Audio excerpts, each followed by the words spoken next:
Listen, tonight you're going to watch an alpha female get her throat cut by the people she called family. Not with a blade, with smiles, with lies wrapped in laughter, with betrayal so casual it doesn't even bother hiding anymore. You think you know how this story ends? You think she breaks? Stay until the last word. Drop your city in the comments. Hit that like. Because what happens next isn't revenge, it's evolution. And by the time we're done, you'll understand why some women don't just survive betrayal. They weaponize it. The Harvest Festival burned too bright that year. Lanterns strung across the terrace like stars someone had ripped from the sky and chained to posts. Music poured from the grand hall, strings and drums competing with laughter that came too easy, too loud.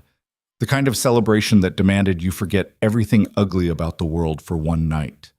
Colette Varyn stood at the edge of it all, watching. She had dressed carefully, a gown the color of deep wine, fabric that moved like water against her skin. Hair pinned back with the silver clips her mother had given her before the fever took her. She had wanted to look right tonight, to belong to this moment, to stand beside Darien Vale and feel like maybe, finally, she had earned something soft in this brutal world. Her fingers twisted the stem of a glass she hadn't touched. Across the terrace, Darien laughed at something Lysara Thorne said. His hand rested on Lysara's lower back. Casual. Familiar. The kind of touch that spoke a language Colette's body understood before her mind caught up. She didn't move. Not yet. Because there was a difference between seeing and knowing. Between suspicion and certainty. And Colette had spent her entire life learning to wait for proof before she acted. To measure. To be sure. So she watched. Darien leaned closer to Lysara, whispered something that made her tilt her head back, exposing the long line of her throat. Lysara's hand came up, fingers trailing along his jaw with the ease of repetition, of practice. The music swelled. Someone called Darien's name. He turned, still smiling, and that's when Colette saw it. The way Lysara's expression shifted when she thought no one was looking. Not satisfaction, not guilt. Something colder, more surgical. She surveyed the crowd with the focus of someone cataloging assets, calculating value. Her gaze swept past Colette without stopping, without seeing her at all. That was the moment. Not when Darien's hand touched another woman. Not when Lysara smiled that knife-wrapped in silk smile. But when Colette understood she had already been erased, discarded, made irrelevant by people she had trusted with the softest parts of herself. The glass in her hand didn't shake. Her breathing didn't change. She simply absorbed it. The way she had absorbed every other violence life had dealt her.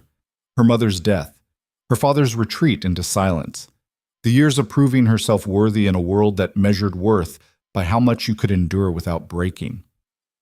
Pain is not an ending, her mother used to say. It's raw material. Colette set the glass down on a stone railing, turned to leave, and found herself looking at a man who had been watching her. King Kaelen Draxir stood in the shadows where the lantern light died. He didn't belong at the Harvest Festival.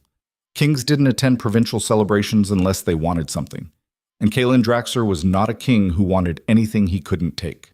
He was taller than those stories suggested, broader, the kind of physical presence that didn't need armor or crowns to announce itself.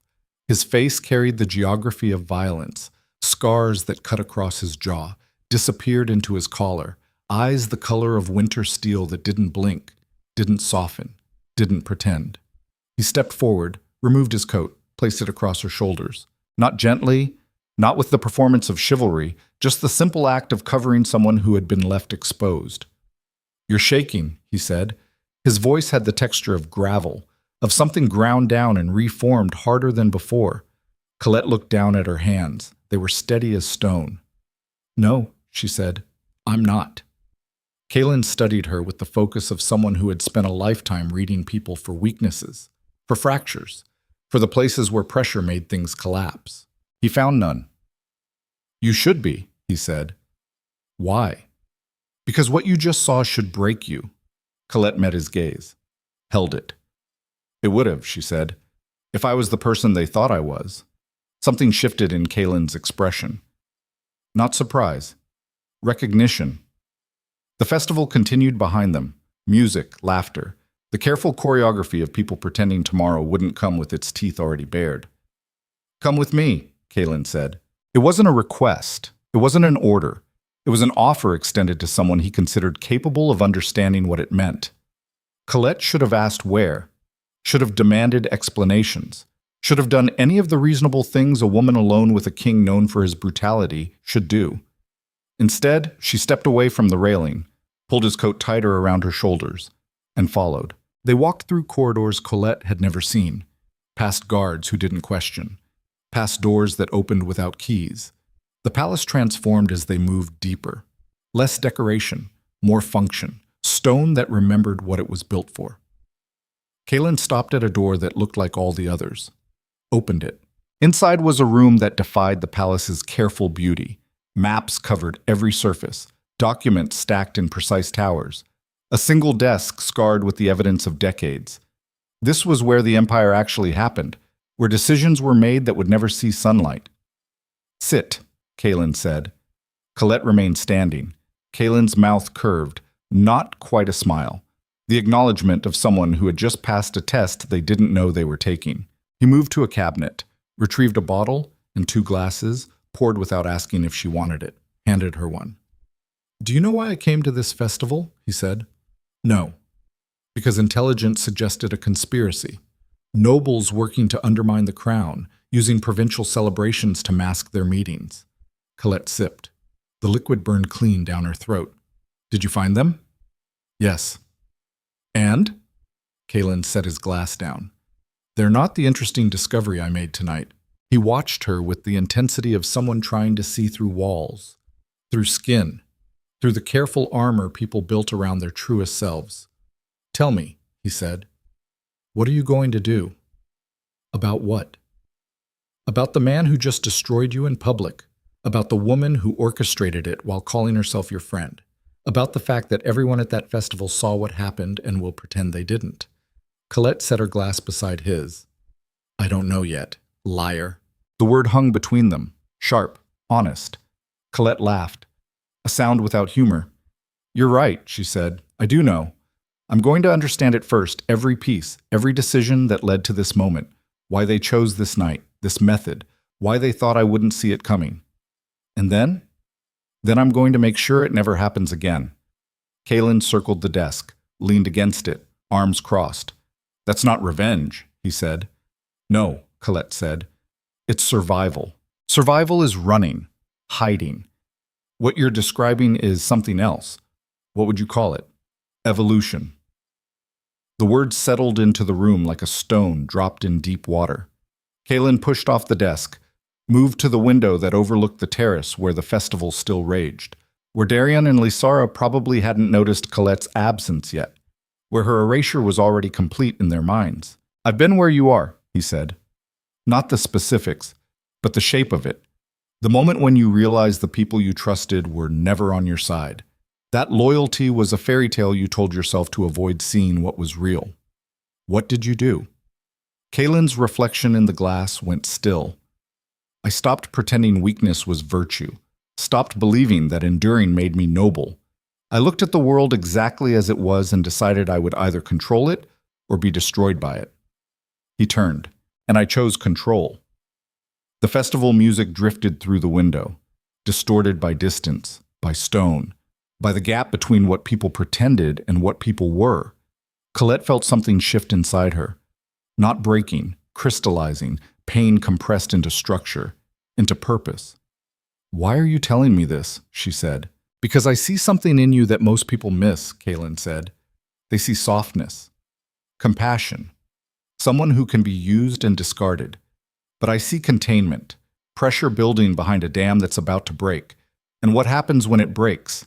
Either you drown," he said, "or you flood their entire world." Colette moved to the window, stood beside him, looked down at the festival, at Darion, still laughing, at Lysara, still calculating, at the crowd that would wake tomorrow and remember none of this. "I want to learn," she said. "Learn what?" "How power actually works. Not the stories they tell children, not the lies wrapped in honor and duty.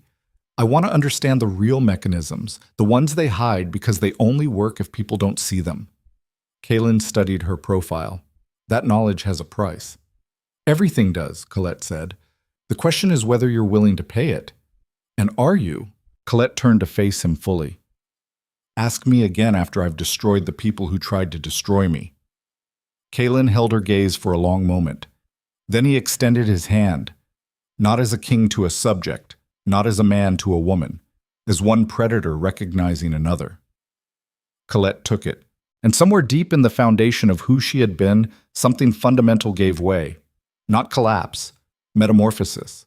The girl who had walked into the harvest festival believing in love and friendship and the basic decency of people ceased to exist. What stood in her place was something new, something unfinished, something that would learn to hunger. The festival ended near dawn. Colette returned to her quarters as the last lanterns died. Found Lysara waiting in her room, sitting on the bed like she belonged there, like she had every right to occupy space in Colette's life. "There you are," Lysara said. "I was worried. You disappeared."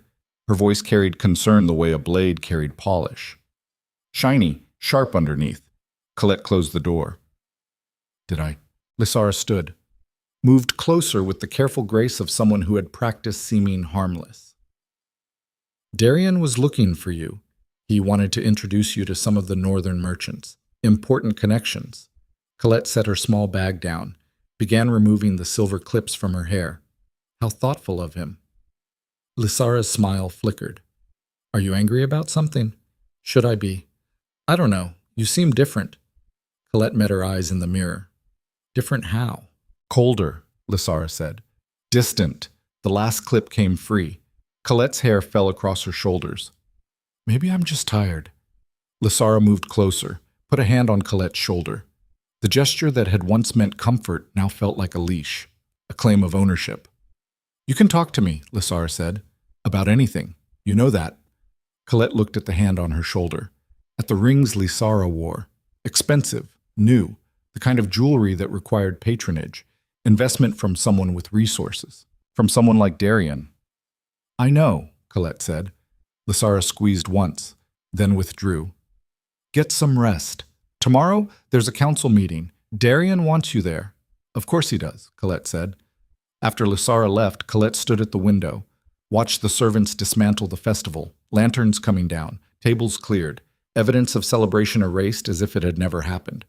She thought about Kaelen's words, about evolution, about the choice between drowning and flooding. Her reflection stared back at her in the glass. Same face, same body. But something behind the eyes had shifted, hardened.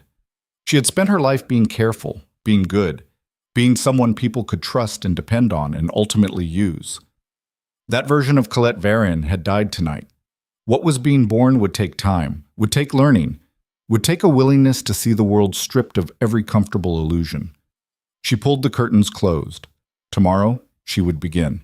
The council meeting happened in a room designed to remind everyone of their place. High ceilings, stone pillars carved with the history of the empire, a table so long that proximity to the head became a measurement of worth. Colette sat 3 seats from the end. Darian sat at the head, beside the empty chair reserved for visiting royalty, his posture casual, comfortable, a man who had never questioned his right to occupy space.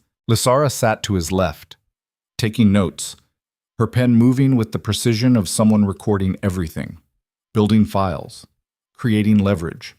The meeting droned, trade routes, tax disputes, the mechanical administration of empire. Colette listened differently now, not to what was said, to what wasn't.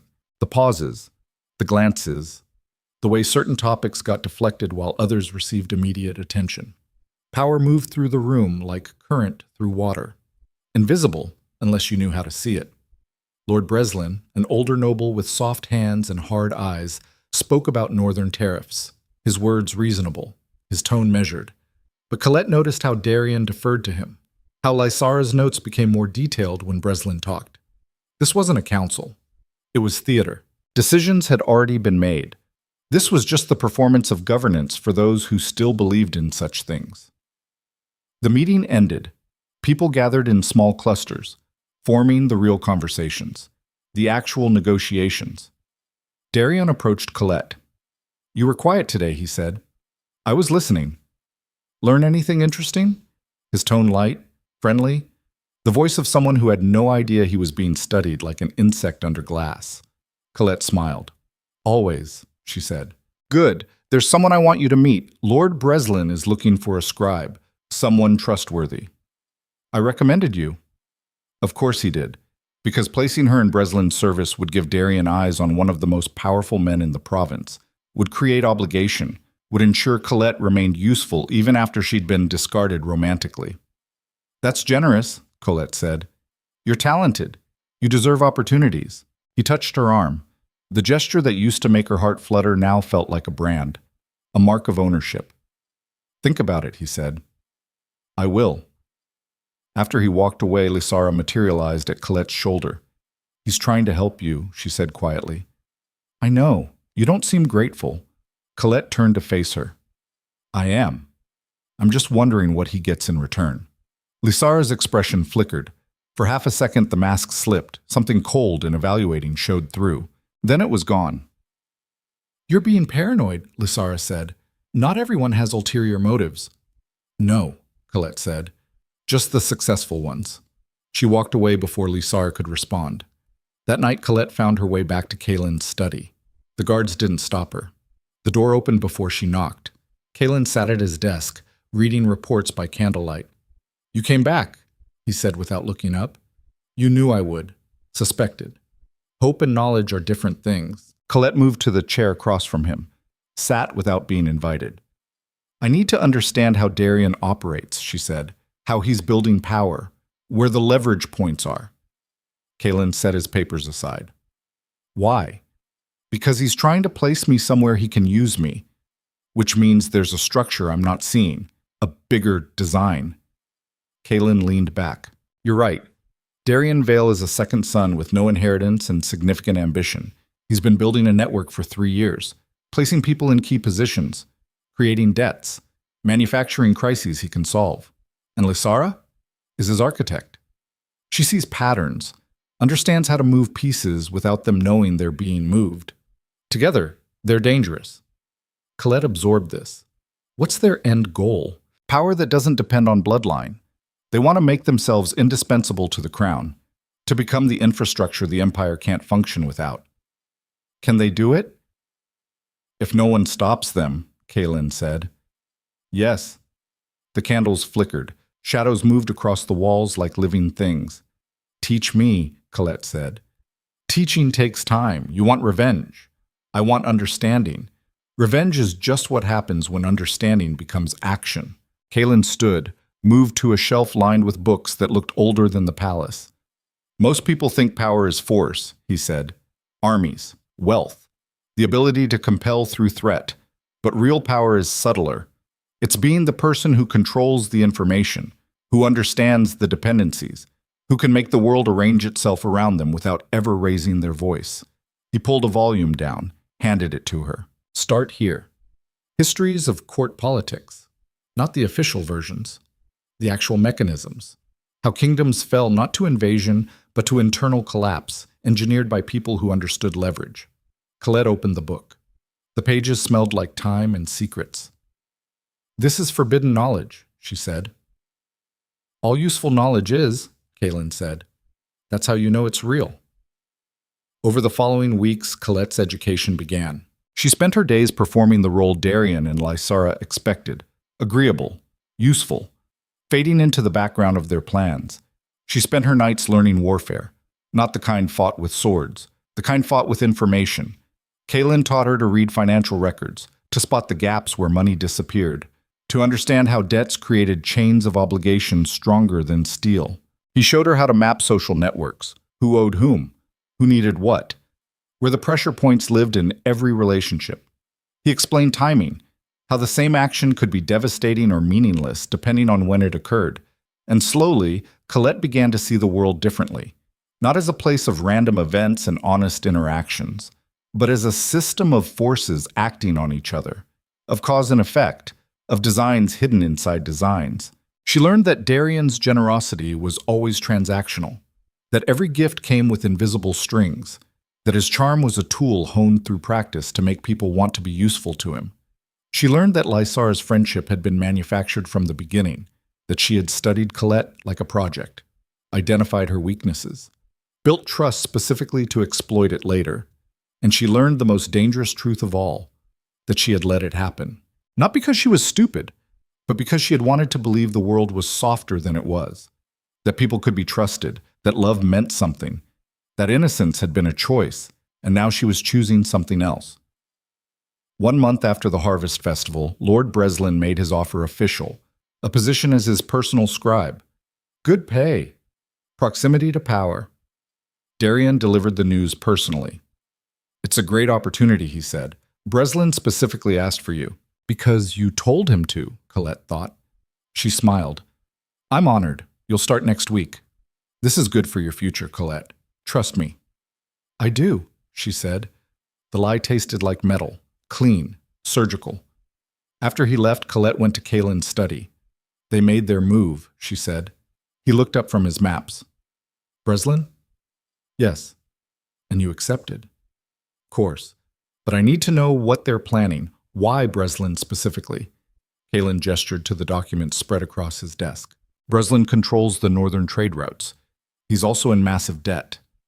Secret debt. The kind that makes a man do things he wouldn't normally consider. Who holds the debt? I don't know yet, Kaelen said. But someone does. And whoever it is has leverage over one of the most powerful lords in the province. Colette studied the papers. Numbers that told stories of desperation, of choices made in darkness that would demand payment in light. If I'm inside Breslin's household, she said, I can find out. It's dangerous. Everything is dangerous. The question is whether the risk serves the goal. Kaelen stood, moved to face her. What is your goal, Colette? She met his eyes. To become someone they can't use anymore. Someone they can't erase. Someone who understands this world better than the people who tried to make me a pawn in it. That's not revenge. No, she said. It's something better. It's becoming the thing they should have feared from the beginning. The weeks that followed were surgical. Colette entered Breslin's service and became invisible. The perfect scribe, efficient, quiet, forgettable. She listened to everything, recorded what mattered, and slowly, piece by piece, she began to see the architecture of Darien's design. Breslin was indeed in debt, catastrophic debt hidden behind legitimate transactions. And the person who held it was a merchant named Corvain, a man with no noble blood but unlimited ambition. Corvain had been lending to nobles for years, creating dependencies, building a network of people who owed him more than money. They owed him silence, compliance, their loyalty when he finally decided to call in his debts. And Darien was working with him. The realization hit Colette like a blade between ribs. This wasn't just about positioning. This was about revolution, quiet revolution. The kind that happened in ledgers and whispers. Darien and Corvain were engineering a transfer of power from bloodline to commerce, from old nobility to new money. It was brilliant. It was ruthless. And it would work unless someone stopped it. Colette brought the evidence to Kaelen. He studied the documents she'd copied, traced the connections with his finger. This is bigger than I thought, he said. Can you stop it? Me? Yes, I'm the king. I could execute Corvan, arrest Darien, seize assets. But that would just drive it underground, make it invisible. The smart move is to let it continue, watch it, and strike when the moment serves maximum purpose. Colette felt something cold settle in her chest. You're going to let them succeed. Until stopping them becomes more useful than watching them, Kaelen said. Yes. He looked up at her. Unless you have a better idea. Colette sat down. What if we don't stop them, she said slowly. What if we redirect them? How? They're building a structure to undermine the crown. What if we make them think they're succeeding while actually building something that serves you instead? Kaelen's eyes sharpened. Explain.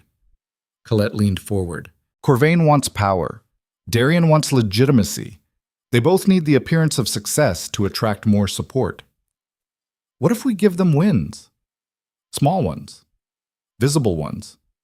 That make their network grow faster. To what end? So when we collapse it, we collapse everyone tied to it. Not just Darien and Corvain, every noble who joined them, every merchant who thought they could buy their way into power. We don't just stop a conspiracy, we purge an entire class of corruption in one move. Kaelen went very still. That's not revenge, he said quietly. No, Colette said. It's strategy. It's brutal. It's necessary. Kaelen studied her for a long moment. You've changed. I've learned. From me? From watching what works. From understanding that mercy is just weakness with better branding. From realizing that the only way to stop being a victim is to become something victims fear. The candles had burned low. Dawn would come soon. If we do this, Kaelen said, there's no going back. You won't be the person you were. Ever again. Colette stood. Good, she said. That person was designed to be used and discarded. I'm building something better. She moved to the door, stopped, turned back. One more thing, she said. Kaelen waited. When this is over, when we've dismantled their entire design and left them with nothing, I want to be there. I want them to see me. To understand that the girl they erased came back as something they couldn't comprehend. And then I want to watch them realize that their biggest mistake wasn't betraying me. It was teaching me that betrayal works. She left before he could respond. Outside, the palace was waking. Servants moving through corridors, guards changing shifts. The machinery of empire grinding forward with the weight of centuries. Colette walked through it all. Not hiding anymore. Not performing. Just existing in the space between who she had been and who she was becoming. And somewhere in that space, she felt something like freedom. Not the kind that came from escape. The kind that came from accepting exactly how brutal the world was and deciding to master it anyway. 3 months later, an invitation arrived. Heavy paper, gold seal, the kind of formality that announced significance before you even opened it. Colette broke the seal. Read. And felt her heart stop. A royal engagement, Darien Vale and Lysara Thorn, to be celebrated in the capital, with the crown's blessing. She read it again. They had done it, climbed from nothing to standing at the threshold of legitimate power. Their union wasn't about love. It was a declaration, a merger of ambition that would be celebrated as romance while functioning as strategy. And they had won. Except, Colette set the invitation down, walked to Kaelen's study without bothering to knock. He looked up from his desk, saw her face. You got the invitation, he said. Yes. And? Colette handed him the paper. Kaelen read. His expression didn't change. This is the moment, he said. I know. What do you want to do? Colette moved to the window, looked out at the capital spreading below the palace. 1,000 lights, 1,000 lives, 1,000 people who had no idea their world was about to shift. I want to go, she said. To the engagement? Yes. Why? Because they think I'm gone, erased, weak. They've built their entire victory on the foundation of my absence, of me being too broken to matter. Kaelen set the invitation aside. And when you walk in, they'll realize their foundation was sand, Colette said, and everything they built is about to... She stopped, turned to face him. Kaelen's expression had gone cold, predatory. Say it, he said. Colette felt something final click into place. Fall, she said. The word hung in the air between them like smoke from a gun already fired. Fall. Kaelen moved from behind his desk, crossed the distance between them with the deliberate pace of someone who had learned that speed and power were different things. He stopped close enough that Colette could see the scar tissue that webbed across his knuckles, the evidence of violence that had become reflex. You understand what you're proposing, he said. Yes. No. You understand the mechanics, the strategy. But do you understand what it costs to be the person who pulls the structure down? To watch people you once cared about lose everything and feel nothing? Colette held his gaze. I stopped caring the moment I understood they never did. That's not true, Kaelen said. If it were, you wouldn't need to see them fall. You just let it happen from a distance. The fact that you want to be there, want them to see you, means part of you still needs something from them. What? Acknowledgement. Recognition that they were wrong about you. And that's weakness? Kaelen's expression didn't shift. It's human, which is the same thing when you're trying to operate at this level. The statement landed like a diagnosis. Clinical. Accurate. Colette felt something defensive rise in her chest and forced it back down. Because he was right, and learning to accept being right meant accepting truths that hurt. So what do I do? She said. You decide if revenge is worth what it takes from you, Because everyone talks about the cost to the target. No one talks about what it does to the person carrying it out. Colette turned back to the window. The capital stretched out below like a body sprawled in sleep, unaware of the blade being sharpened above it. "Tell me," she said, "when you destroyed the people who betrayed you, did it feel like you thought it would?" Silence. Then Kaelen's voice, quieter than she'd ever heard it. "No." "Why not?" "Because I thought I was building something, taking control, becoming the person who couldn't be hurt again. But what I actually became was someone who couldn't feel anything, who looked at the world through glass, everything distant, everything strategic, no warmth, no connection, just the endless calculation of threat and advantage."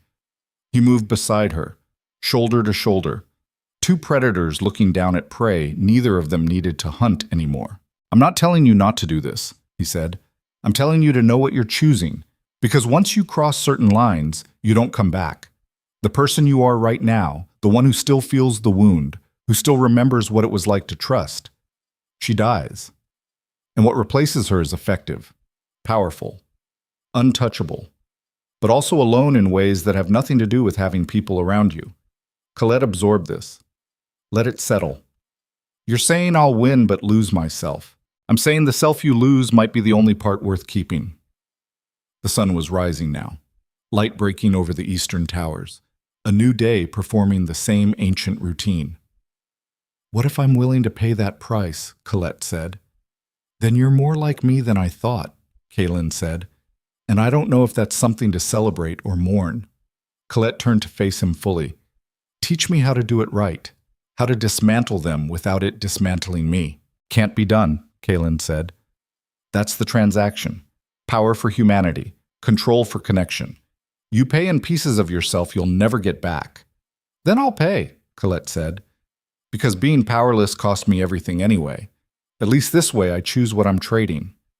Kaelen studied her, looking for doubt, for hesitation, for any sign that she didn't fully understand the contract she was signing with her own transformation. He found none. "All right," he said. "Then we plan this properly. Not as an emotional strike, as a surgical removal. We don't just hurt them. We erase them so completely that a year from now people will struggle to remember they ever mattered." "How?" "We let them rise higher first. Let the engagement happen. Let them celebrate. Let them feel secure. Because the higher they climb, the more public the fall. And the more people tied to them who go down when they do." Colette felt something cold and sharp crystallize in her chest. "You want to use their wedding. Not want.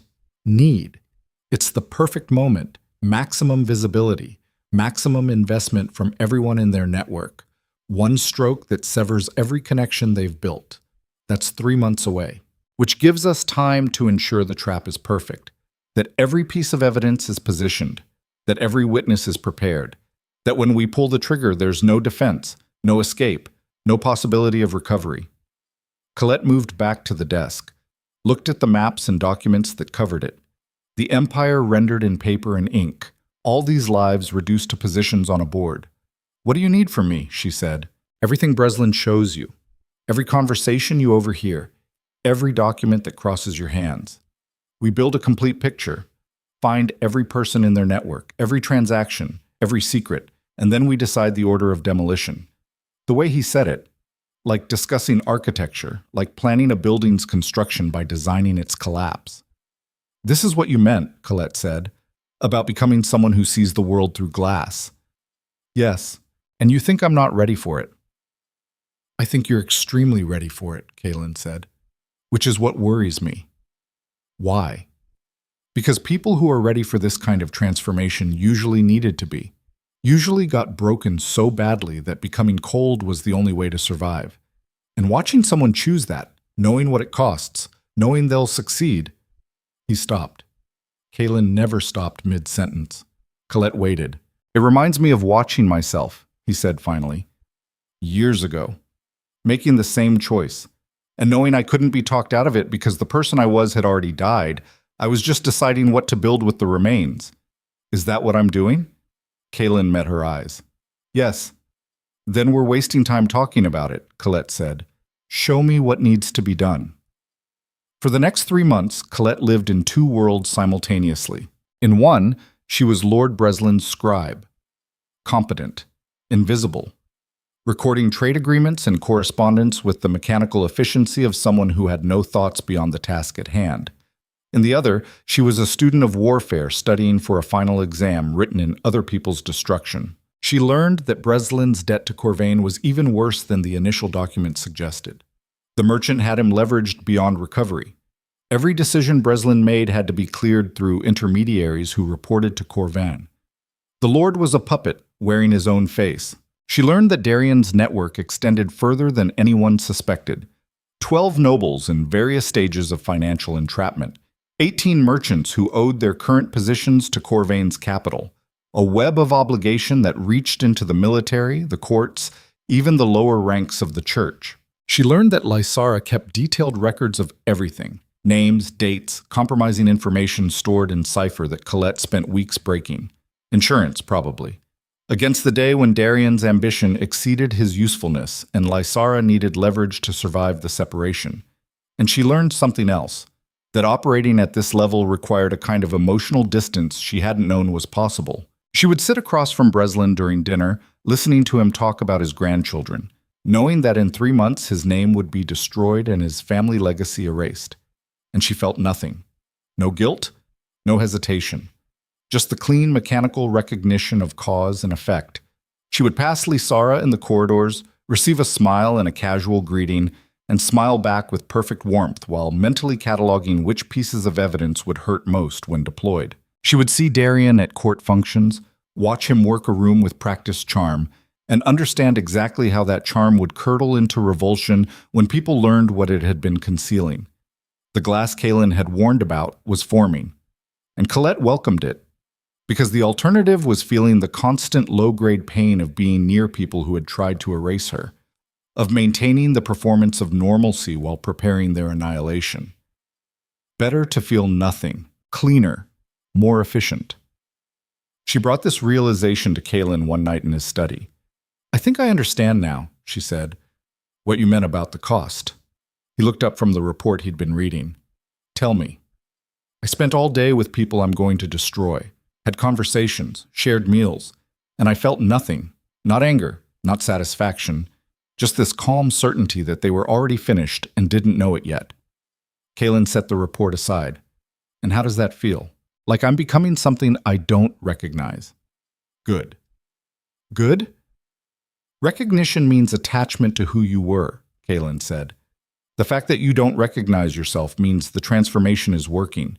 You're building something new, something designed for this environment instead of the one you came from." Colette sat down. "Does it ever come back? The feeling?" "Sometimes," Kaelen said. "In moments you don't expect.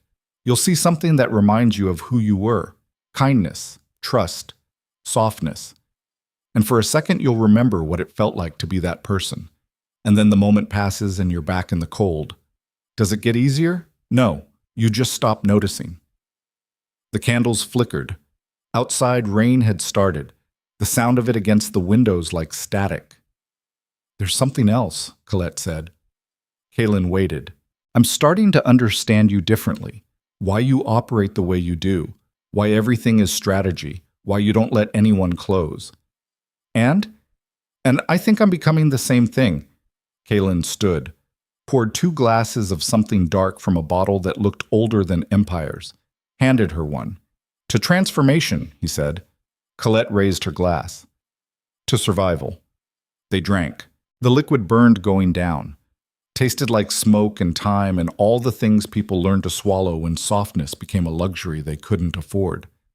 "Can I ask you something?" Colette said. "Yes." "Do you regret it?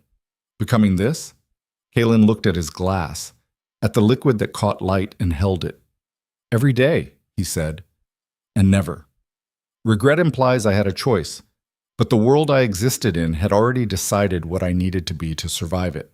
I just accepted the terms faster than most. Is that what I'm doing?" "You're doing something more dangerous," Kaelen said. "You're choosing it with full knowledge. I was young, desperate, backed into corners that left no exit. You could still walk away from this, could let me handle it, could preserve some of who you were, but I won't." No, Kaelen said, you won't. Because you've already done the math and decided that being powerful and alone is better than being vulnerable and destroyed. Is that wrong? Kaelen moved to the window, watched rain distort the city lights into streaks of color. Wrong is a word people use when they want to judge choices they didn't have to make. You're not wrong. You're adapting. The question is whether you can live with what you're adapting into. Can you? Kaelen was quiet for a long time. I survive it, he said finally. Which is different than living with it. I built an empire, command armies, shaped the fate of millions, and most days I'd trade all of it for one moment of actual connection, of being able to trust that someone's presence in my life isn't strategic, that I'm not constantly calculating threat assessment on everyone who gets close. He turned back to her. That's the price. Not power. Loneliness. The kind that doesn't change no matter how many people surround you, because you've trained yourself to see everyone as potential threats or assets. And once you see people that way, you can't unsee it. Colette absorbed this. And you're telling me this because you want me to stop. No, Kaelen said. I'm telling you this because you won't. And I want you to know exactly what you're buying with the currency of your humanity. 2 months before the engagement, Corvain made his move. He called a private meeting with his key assets. Nobles who owed him, merchants who depended on him. The hidden architecture of the conspiracy made visible for one night in a warehouse on the edge of the capital. Colette wasn't invited, but Breslin was. And where Breslin went, his scribe's notes followed. She transcribed everything. The proposal to create an alternative power structure. Not rebellion, just gradual transfer of influence from bloodline to capital, from old families to new money.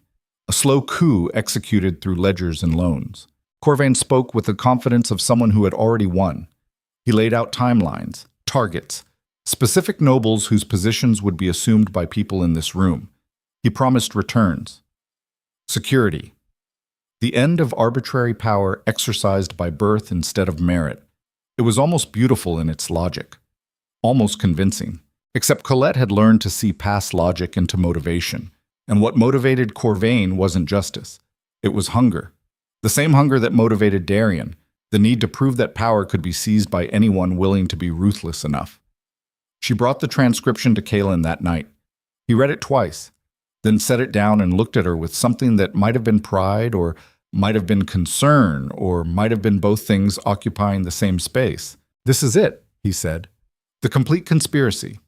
Names, plans, evidence of coordination. With this, I could arrest everyone in that room tomorrow. But you won't. Not tomorrow, Kaelen said. We let them proceed. Let them feel invulnerable. Let them make the final moves that expose everyone connected to them. And then we strike at the engagement when maximum witnesses are present and denial is impossible. Colette felt her pulse quicken. Not fear, anticipation. How do we position it? We leak selected information to key loyalists. Make it look like organic discovery. Build pressure from multiple directions so when the revelation happens, it feels inevitable instead of coordinated. And we make sure Darian and Lysara are at the center, that their engagement becomes the focal point of the collapse. Why them specifically? Why not Corvain? Because Corvain is a merchant, Kaelen said. People expect merchants to be ambitious. But Darian and Lysara represent something else. Noble blood conspiring with common money. Tradition betraying itself. That's the narrative that destroys everything they built, that makes everyone who supported them look complicit or stupid. And me? Where do I fit in the revelation? Kaelen looked at her. Where do you want to fit? Colette considered this. I want to be the one who presents the evidence, in front of everyone. I want them to see that the person they discarded came back as the mechanism of their destruction. That's risky. It makes you visible, puts you in the center of the narrative. Good, Colette said. I'm done being invisible. Kaelen studied her, looking for something, concern, maybe, or recognition. You've changed, he said. I've learned. From me? From necessity. You just showed me what it looked like. The engagement announcement went out 6 weeks before the date. Formal invitations on paper that cost more than most people earned in a month. The kind of wedding that wasn't about two people. It was about power making itself legitimate through ceremony. Colette received her invitation. Lysara delivered it personally. She appeared at Colette's quarters in Breslin's household with the careful warmth of someone maintaining a fiction they no longer believed in. "I wanted to give you this myself," Lysara said. Colette took the invitation, felt the weight of it. "It's beautiful. We wanted it to be perfect. This is important, not just for us, for everyone who believes in what we're building." The mask had slipped, just a fraction. The word "we" encompassing more than a marriage, more than two people. A conspiracy speaking through the mouth of friendship. "I'm honored to be invited," Colette said. "You're more than invited," Lysara said. "I want you at the ceremony, close, as a witness, because despite everything, despite how much we've grown apart, you were there at the beginning, when I was nobody, when Darion was just a second son with dreams." Colette met her eyes. "I remember. Do you?" Lysara's voice carried an edge now, curiosity, maybe suspicion. "Do you remember what it was like before everything got complicated? Before you decided I was disposable," Colette thought. "I remember everything," Colette said. "Every conversation, every moment, all of it." Lysara smiled, relaxed slightly. "Good. Then you'll understand what we're trying to achieve. Building something new. Something that doesn't depend on who your parents were. Where power goes to people who earn it. Through manipulation and debt," Colette thought. "It sounds revolutionary," Colette said. "It is," Lysara said. "And after the wedding, when things settle, I want you more involved. You've always been smart, observant. We could use someone like you in the real work." There it was.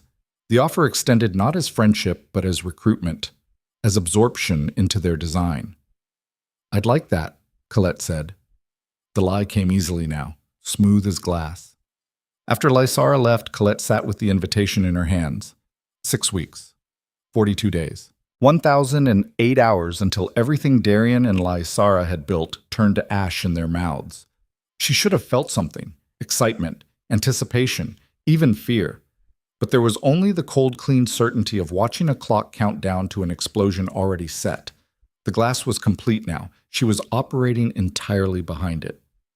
1 month before the engagement, Darian sought her out. He found her in Breslin's library, transcribing correspondence, entered without knocking, closed the door behind him. Colette looked up, smiled, waited. Darian moved to the window, looked out at gardens that were starting to bloom, spring pushing through winter with violent insistence. "I've been thinking about you," he said. "Have you? Don't be cold. We have history." "We had something," Colette said. "I'm not sure history is the word. What would you call it?" Darian turned, leaned against the window frame with calculated casualness. "A misunderstanding," he said. "That's what I came to say. What happened at the festival? The way things ended between us. I handled it poorly." "You handled it exactly as you meant to," Colette thought. "These things happen," she said. "No, they don't, not like that. I cared about you, Colette. I still do. But circumstances changed, opportunities arose that required different positioning, and I took them. Because in this world, you take what's offered or you die waiting for permission." He was confessing, explaining, seeking not forgiveness, but understanding. Colette set down her pen. "I understand," she said. "Do you?" "Yes. You saw a path to power. I wasn't on it, so you found someone who was. It's logical, strategic, exactly what someone in your position should have done." Darian blinked. He'd expected anger, tears, anything but this calm acceptance. "You're not upset. Why would I be upset by someone acting in their own interest? Isn't that what everyone does? Not everyone admits it." "Maybe they should," Colette said. "Maybe if we all stopped pretending we cared about anything beyond advancing our own positions, the world would be more honest." Darian laughed, surprised, genuine.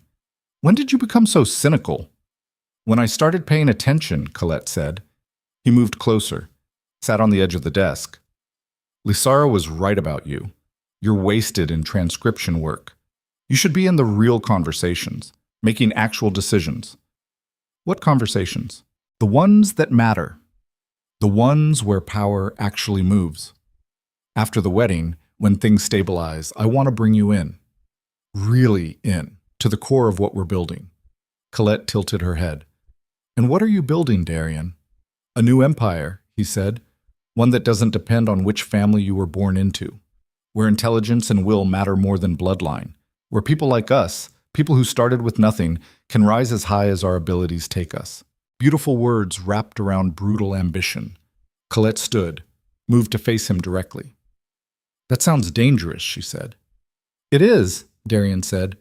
But so is staying powerless. So is accepting that your entire life is decided by accidents of birth. We're offering an alternative, and I want you to be part of it. He reached out, touched her arm. The gesture that used to make her heart race now felt like an insect landing on skin. Will you? Be part of it? Colette looked at his hand, at the fingers that had touched Lysara with the same easy familiarity, at the rings he wore now. Expensive, new, purchased with Corvain's money. Yes, she said. I will. Darion smiled, squeezed once, released. Good. Lysara will be pleased. She always said you had potential. After he left, Colette returned to her transcription. Her hands were steady, her pulse was calm, and somewhere behind the glass, she noted that Darian had just confirmed everything. The conspiracy, the ambition, the plan to reshape the empire. He had confessed without realizing it. They always did, because people who operated in shadows assumed everyone else was still blind. 2 weeks before the engagement, Kaelen summoned her, not to his study, to the throne room, empty, vast, built to remind everyone who entered of their own smallness against the weight of empire. He stood at the base of the throne steps. Didn't sit. Didn't need to. Power didn't require furniture. It's time, he said. Colette approached. Her footsteps echoed. Time for what? To decide exactly how this unfolds. We have evidence, witnesses, positioning, but we need to determine the sequence, the choreography. Because how we present this will determine not just their fall, but what rises in its place. Colette stopped a few feet away. What do you want to rise? Kaelen looked at the throne, the seat he occupied and despised in equal measure. Clarity, he said. I want people to understand that power built on debt and manipulation is not power. It's a house of cards that collapses the moment someone stops pretending it's solid. And I want that collapse to be so complete, so total, that no one tries it again for a generation. And Darian, Lysara, Corvain, examples, Kaelen said. Not people. Not anymore. They chose to become symbols the moment they decided to conspire against the crown. So we treat them as symbols, display them as warnings. That's brutal. That's necessary, Kaelen said, because mercy in this situation would be cruelty to everyone else, would signal that rebellion is survivable, that betrayal just requires better planning next time. He moved closer. I need to know you understand this, that when we do this, there's no mercy, no second thoughts. We destroy them completely, leave nothing that could be rebuilt, nothing that could be romanticized later as tragic or misunderstood. Colette met his eyes. I understand. Do you? Because there's still time to walk away, to let me handle this, to preserve some part of yourself that isn't... I said I understand, Colette said, and I meant it. They made a choice, chose ambition over loyalty, chose manipulation over honesty, chose to build their power on the destruction of anyone in their way, including me. So yes, I understand that destroying them completely is the only response that makes sense. Kaelen studied her. You sound like me. Is that a problem? It's a fact, and facts are neither problems nor solutions. They just are. The throne room fell silent. Then Kaelen spoke again. The wedding happens in the grand hall. 500 witnesses, nobles, merchants, foreign dignitaries, maximum visibility. We let the ceremony proceed, let them exchange vows, let everyone celebrate. And then, during the reception, before the first dance, you present the evidence. Me, specifically? Yes. Because you're the perfect messenger, the discarded friend, the forgotten lover, the person they treated as irrelevant. Having you be the one who reveals their destruction adds a narrative weight that makes the fall more complete. And if they deny it? They can't, Kaelen said. We have documents, witnesses, financial records, testimony from people in their own network who've agreed to cooperate in exchange for reduced consequences. There is no defense, only exposure. Colette felt something shift in her chest. Not emotion, mechanism, the final piece locking into place. What happens to them after? Exile, Kaelen said. Permanent, far enough that return is impossible. Stripped of titles, property, connections. They live but only as ghosts, warnings, stories people tell about what happens when you reach too high. And everyone connected to them? Consequences proportional to involvement, Kaelen said. Breslin loses his seat. Corvain loses his business. The minor players lose position. No one escapes unmarked. The entire network burns. How many people are we talking about?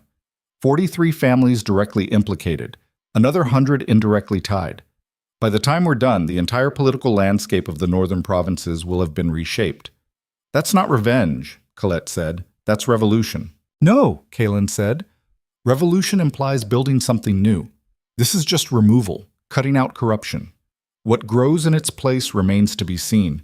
He moved to stand beside her, both of them facing the throne now. There's one more thing, he said. Colette waited. After this is done, after they've fallen and the empire has stabilized, what do you want? What do you mean? Position, role, future. You'll have proven yourself. Demonstrated capabilities most people spend lifetimes failing to develop. So what do you want to do with that? Colette considered this. I don't know, she said. You should start thinking about it, Kaelen said, because power creates vacuums, and vacuums get filled, either intentionally by people who understand what they're building, or accidentally by whoever stumbles into the space. You're too smart to stumble. What would you suggest? Kaelen turned to face her. That depends on who you want to be. The person who destroyed her enemies and walked away. Or the person who destroyed her enemies and then built something that made their defeat meaningful. Can I just survive? You could, Kaelen said. But survival is a low bar for someone with your capabilities, and I think you're starting to realize that. The throne room echoed with absence, with all the conversations that had happened in this space over centuries, all the decisions that had shaped empires and ended lives. I'll think about it, Colette said. Don't think too long, Kaelen said. History moves fast, and people who hesitate get left behind. He walked toward the exit, stopped at the door. 1 week, he said, 7 days until everything changes. Make sure you're ready. Then he was gone, and Colette stood alone in the throne room, looking at the seat of power that had shaped her transformation and understanding with perfect clarity that she would never be the same person who had walked into the Harvest Festival all those months ago. That person was dead. What stood in her place was something forged in betrayal and tempered in calculation, something that didn't feel, didn't hesitate, didn't forgive. The glass was complete. The mechanism was armed, and in 7 days, the world would learn what happened when you mistook survival for weakness. When you confused silence for surrender. When you broke someone who had just been learning how to bend. Colette left the throne room. Outside, the capital prepared for celebration. Florists arranged flowers, musicians rehearsed, tailors finished gowns. Everyone excited for a wedding that would be remembered for entirely different reasons. And Colette walked through it all wearing the face of someone who had accepted her invitation with gratitude. While behind the glass, behind the smile, behind the performance of normalcy, a different truth waited. Patient, precise, inevitable. 7 days until the engagement. 7 days until the fall. 7 days until Colette Varyn stopped being a victim of other people's ambition and became the author of their complete destruction.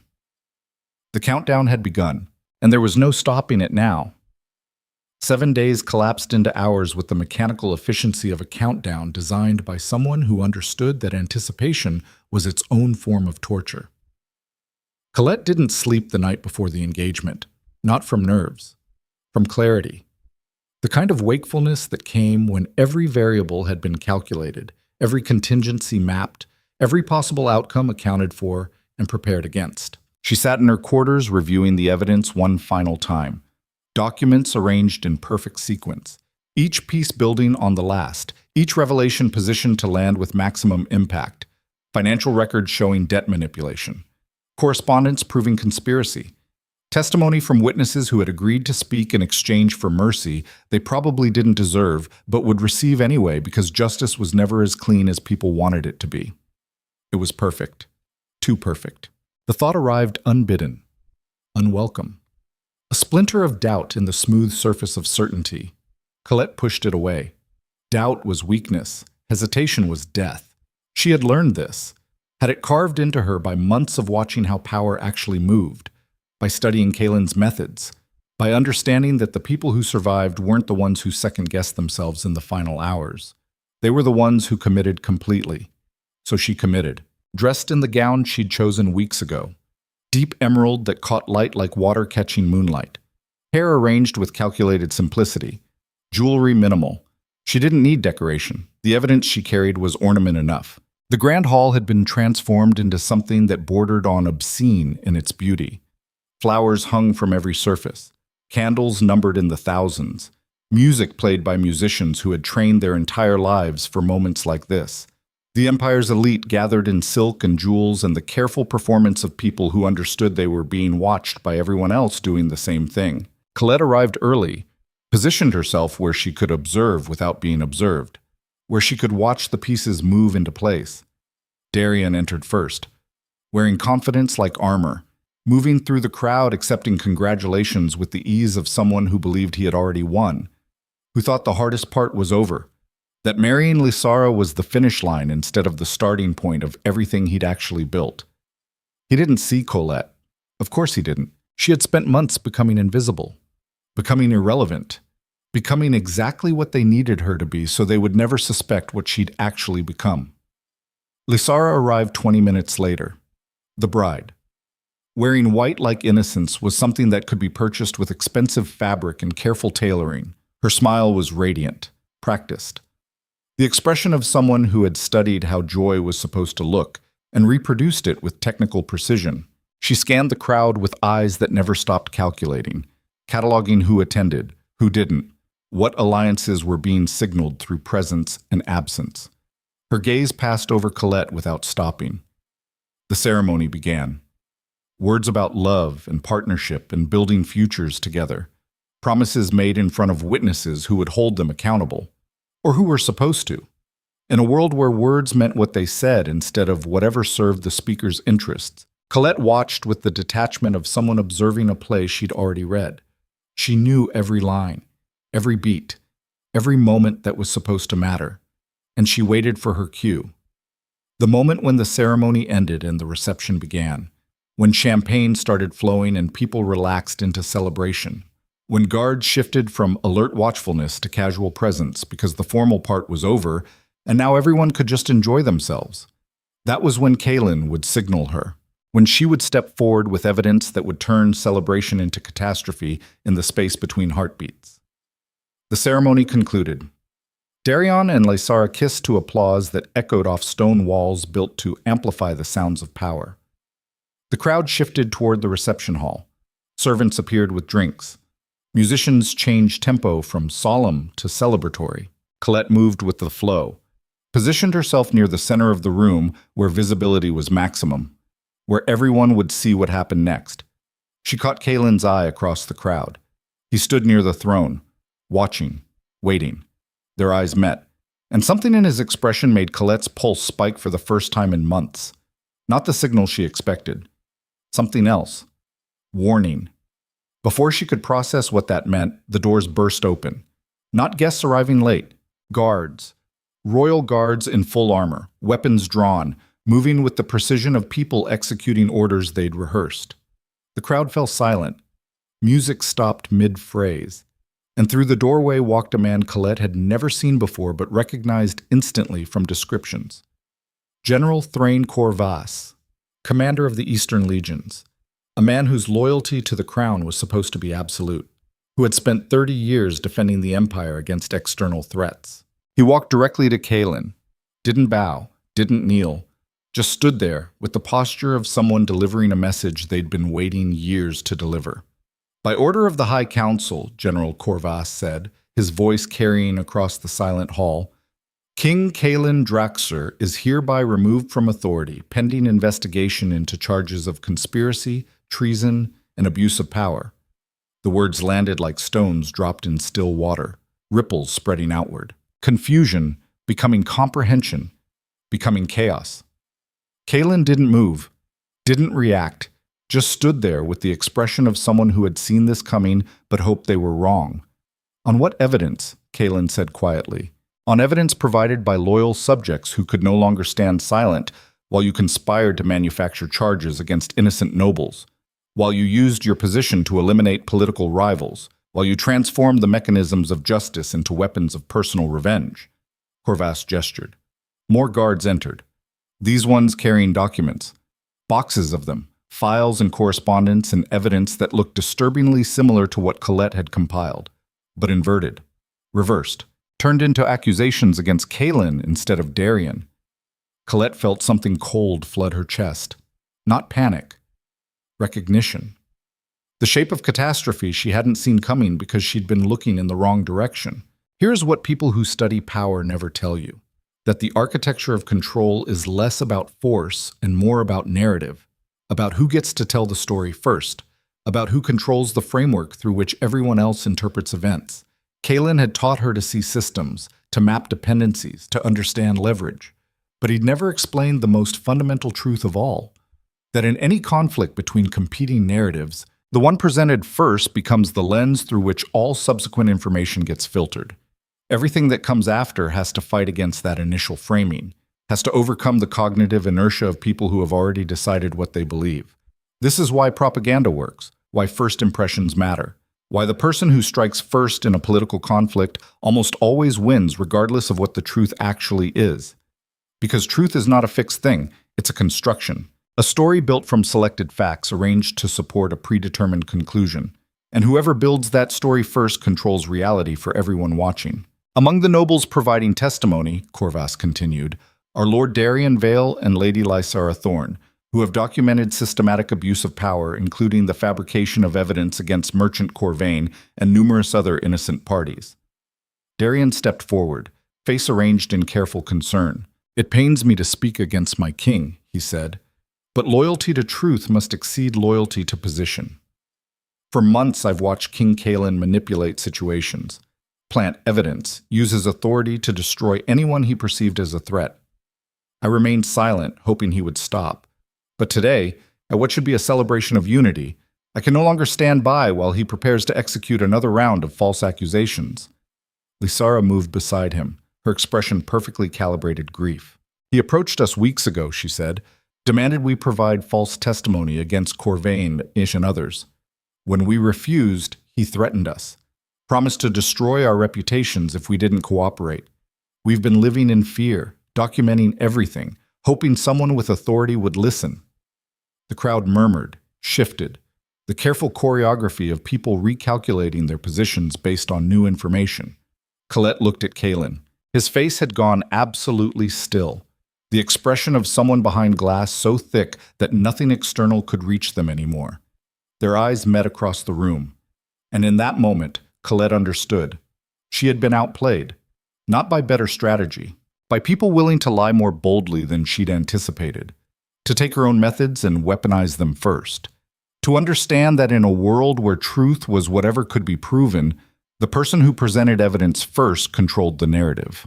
They had used her research, her documentation, her months of careful work, had known she was compiling it, had watched her gather it, and instead of stopping her, they'd simply prepared their own version, one that painted Kaelen as the conspiracy instead of them. It was brilliant. It was exactly what she would have done. "King Kaelen Draxir," Corvas said, "you are confined to your quarters pending formal trial. Your authority is suspended. Command of the Empire passes to the Regency Council effective immediately." Guards moved toward Kaelen. He didn't resist, just looked at Colette one more time with an expression that said everything words couldn't. "I'm sorry. Not for failing. For teaching her to play a game where this outcome was always possible. Where the student could be sacrificed as easily as the enemy. Where trust was just another weakness to be exploited." They took him away.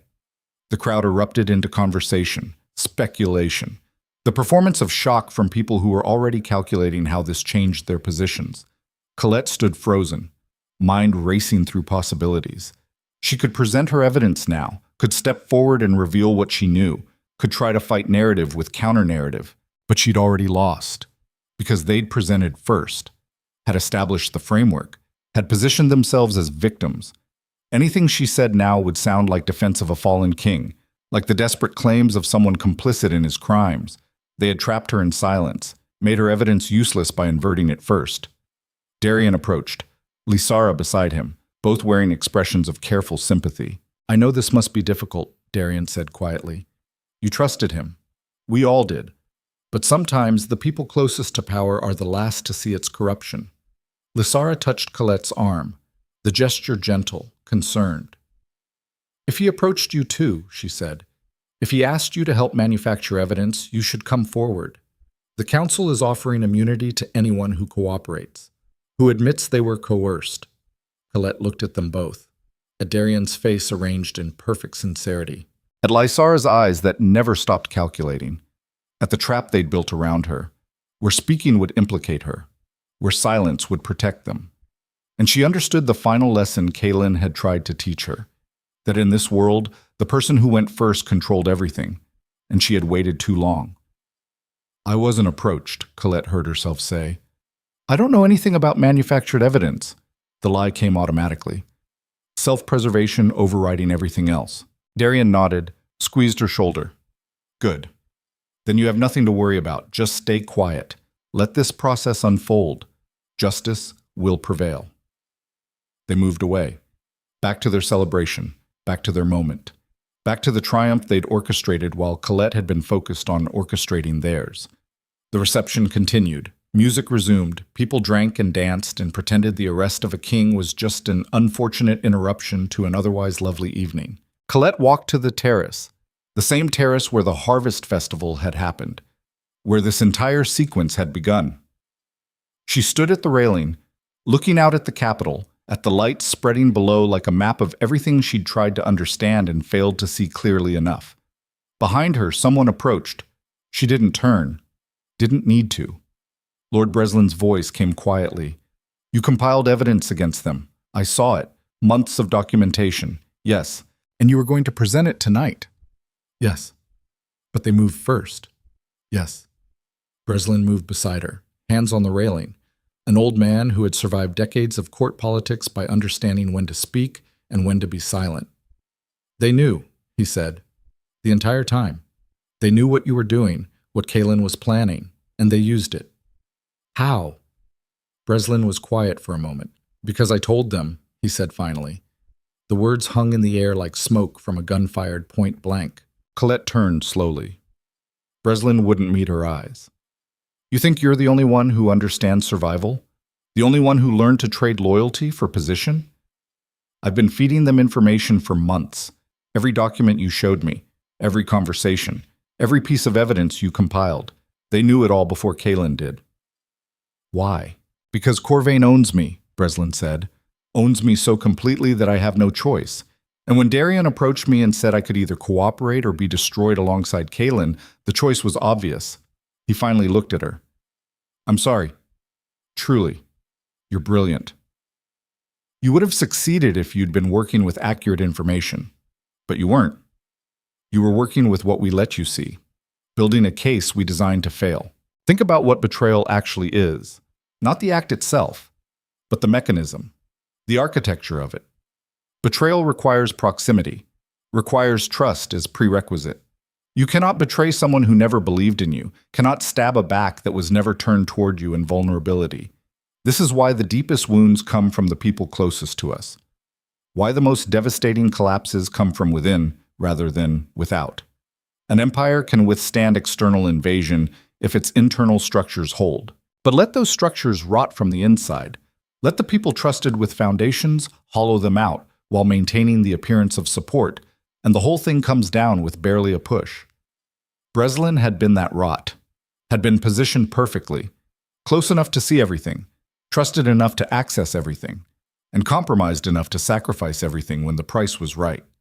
This is how power actually falls, not to better armies or superior strategy, but to the quiet erosion of loyalty among the people who hold the structure together. And once that erosion reaches critical mass, Once enough supports have been compromised, the collapse becomes inevitable, becomes just a matter of when rather than if. Colette felt something inside her crack, not break. That would have been cleaner. This was the sound of foundations shifting, of understanding that everything she'd built had been constructed on sand that was already washing away. So Kaelen never had a chance. No one who threatens the new order has a chance, Breslin said. That's the point. The old empire is dying. Bloodline doesn't matter anymore. What matters is who controls the resources, the capital, the networks. And Corvain controls all of it now. Through Darien, through people like me who had no choice but to surrender. He straightened. The council will offer you a choice. Testify against Kaelen, admit you were coerced, accept a minor position in the new structure, or refuse and face charges alongside him. And if I refuse, then you're destroyed, completely. No mercy, no second chances. Why are you telling me this? Because I like you, Breslin said. Because you deserved better than to be used this way. And because maybe, in some other world, you would have won. But in this one, you never had a chance. He walked away. Left Colette standing alone on the terrace. Behind her, the celebration continued. Darien and Lysara dancing. Their triumph complete. Their enemies neutralized. Their new empire taking shape in real time, while everyone who might have stopped it either joined them or burned. Colette looked down at her hands. They were shaking now. Not from fear, from rage, from the understanding that she had been played from the beginning, that every move she'd made had been anticipated, that the glass she'd built around herself hadn't been armor. It had been a cage, one she'd helped construct with every calculated decision, every strategic choice, every moment she'd chosen to become what Kaelen taught her to be instead of finding her own path.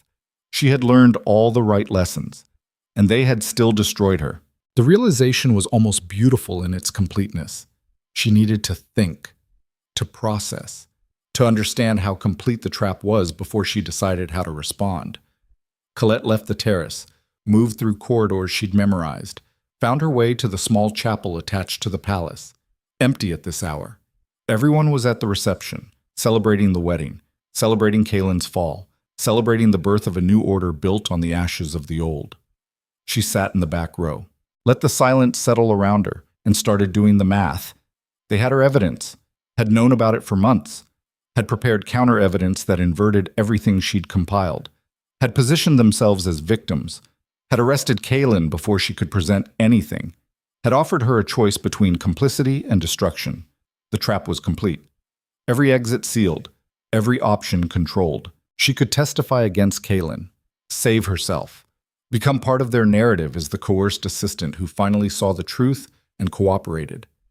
She could refuse, burn alongside him, become an example of what happened to people who stood against the new order. Or she could run. The thought arrived like light through a crack in stone. Run, disappear, refuse to play the game at all by removing herself from the board entirely. It was insane. She had no resources outside the capital, no allies who hadn't already been compromised or neutralized, no plan beyond movement. But it was the only choice that was actually hers, the only decision they hadn't accounted for because it made no strategic sense. And maybe that was exactly why it was right, because everything that made strategic sense had led her here, to this chapel, to this moment, to the complete collapse of everything she'd tried to build. Maybe it was time to stop trying to be strategic and start being something else entirely. 3 hours later, Colette sat in a room designed for interrogation disguised as conversation. Comfortable chairs. Good lighting. Tea served by attendants who pretended not to be guards. Across from her sat a woman she'd never met. Council member Ivara. Middle-aged, sharp eyes. The kind of person who had survived multiple regime changes by understanding exactly when to shift allegiance. The evidence against King Kaelen is substantial, Ivara said. Financial manipulation, abuse of authority, conspiracy to manufacture charges against innocent parties. Multiple witnesses have provided testimony. The case is quite clear. Colette said nothing. You worked closely with him, Ivara continued, spent considerable time in his private study, had access to sensitive information. It's natural that he would have drawn you into his schemes, coerced you, perhaps even threatened you. She set down her teacup. The council understands. You were vulnerable, grieving from personal betrayal. He exploited that, used you to gather information, made you believe you were part of some righteous cause when really you were just a tool. Still, Colette remained silent. If you testify, Ivara said, if you admit what happened and provide details about his methods, the council will consider your cooperation. You'll face no charges. You'll be given a position, a fresh start. All of this will be behind you. The offer hung between them. Clean, simple, survival packaged as redemption. What position? Colette said. Ivara smiled. Small, controlled, junior administrator in the new trade office. Good salary, stability, a chance to rebuild your life away from all this. Junior administrator. After months of operating at the highest levels of power, after learning to see the mechanisms that moved empires, after transforming herself into something sharp and dangerous and effective, they wanted to bury her in paperwork and call it mercy. I need time, Colette said. You have until morning, Ivara said. After that, the offer expires and you face formal charges. What charges specifically? Conspiracy? Accessory to treason? Falsification of documents? Ivara's voice went flat. Don't mistake the council's mercy for weakness. Cooperate or burn. Those are your options. After they left her alone, Colette sat in the comfortable chair in the well-lit room and let the full weight of it settle. She had spent months becoming something, learning to operate behind glass, learning to calculate instead of feel, learning to see people as pieces on a board instead of humans with their own complexity. And it had all been for nothing, because the people she'd been learning from were being played just as completely as she was. Because the game she'd been studying had already been won by players she'd never seen. Because transformation without wisdom was just becoming a different kind of victim. Kaelen had taught her to be strategic, to be cold, to prioritize power over connection. And where had it gotten either of them? Him in a cell awaiting trial, her in a room awaiting surrender. Both of them destroyed by people who played the same game with more resources and fewer scruples. Maybe the lesson wasn't to play better. Maybe it was to stop playing entirely. The thought was terrifying, because if she stopped playing, what was she? Not the girl who'd walked into the Harvest Festival. That person was dead. Murdered by betrayal and replaced by something harder. Not the strategic operator Kaelen had shaped her into. That person had just been proven ineffective, insufficient, unable to win against people who understood the game better. So what was left? Colette stood, walked to the window, looked out at the capital sleeping beneath her. All those lives continuing, unaware that the empire had just changed hands, that power had transferred from blood to commerce, that the world they woke up to tomorrow would be different than the one they'd fallen asleep in, even if most of them never noticed. And she made her decision, not the one they expected, not the one that made strategic sense, the one that felt like the only choice that was actually hers. She would run, not as strategy, not as some calculated move in a larger plan, but as refusal, as rejection of every framework they'd built to contain her choices. It was probably suicide. She had minimal resources, no allies, no destination, just the evidence she'd compiled that was now worthless except as insurance and whatever money she'd managed to save. But it was hers. And after months of executing other people's strategies, of becoming what other people needed her to be, of sacrificing every soft part of herself to become something harder, the chance to make one completely irrational choice felt like the first honest thing she'd done since the Harvest Festival. Colette looked around the room one more time, at the comfortable chair, the good lighting, the tea growing cold, at the cage they'd built and called an offer. Then she walked to the door, found it unlocked. Of course it was. They thought they'd already won, that she had no choices left except the ones they'd provided. They were wrong. Colette moved through corridors she'd memorized months ago, past guards who didn't stop her because she wasn't technically a prisoner, past rooms where decisions were being made that would shape the Empire's future without her input or presence. She reached her quarters, packed light, money, documents. The evidence she'd compiled, changed into travel clothes that wouldn't announce wealth or status, and walked out of the palace through the servants' entrance, the one she'd mapped weeks ago as part of contingency planning that had seemed paranoid at the time, but now felt like the only foresight that mattered. No one stopped her. No one noticed. She was already erased from their calculations. Already forgotten. Already irrelevant to the narratives being constructed about Kaelen's fall and Darien's rise. The capital streets were empty at this hour, dawn still hours away, the space between night and morning where the world held its breath before deciding what came next. Colette walked, headed toward the eastern gate, the one that led to merchant roads, to trade routes, to the parts of the empire where people moved for commerce instead of politics, and questions were fewer because everyone was too busy surviving to care about strangers passing through. Her footsteps echoed on cobblestones still wet from evening rain. Behind her, the palace rose against the lightening sky, stone and power and all the weight of history that had just shifted direction without most people noticing. Ahead of her, roads leading everywhere and nowhere. A world she'd spent months learning to navigate through strategy and calculation and all the tools that had ultimately failed her. She reached the eastern gate as the first light touched the sky. The guards were changing shift, tired men replacing tired men, going through motions they'd performed 10,000 times. They barely glanced at her, just another person leaving the capital, just another face in the endless stream of humanity that flowed through the empire's veins. Colette passed through, kept walking, and with each step felt something inside her shift, not breaking, not transforming, just loosening. The glass she'd built so carefully developing cracks, the armor she'd forged starting to come apart. It hurt, but it was a different kind of hurt than betrayal. This was the pain of shedding skin that no longer fit, of letting go of the person she'd tried to become and accepting that she had no idea who she actually was underneath. The sun broke over the eastern hills, light flooding across fields that stretched toward horizons she'd never bothered looking at before, because her entire focus had been on the capital, on power, on the mechanisms of control she'd been so certain she needed to master. Colette stopped, turned, looked back at the city one final time, at the palace where Kaelen sat in a cell contemplating the cost of teaching someone to play a game he was already losing, at the grand hall where Darien and Lysara probably slept in satisfaction, believing they'd eliminated every threat, at the life she'd tried to build from the raw material of pain and rage and the desperate need to never be powerless again. And she understood something Kaelen had never taught her. That power wasn't the opposite of powerlessness. Freedom was. And freedom meant walking away from every fight that demanded you become something you weren't.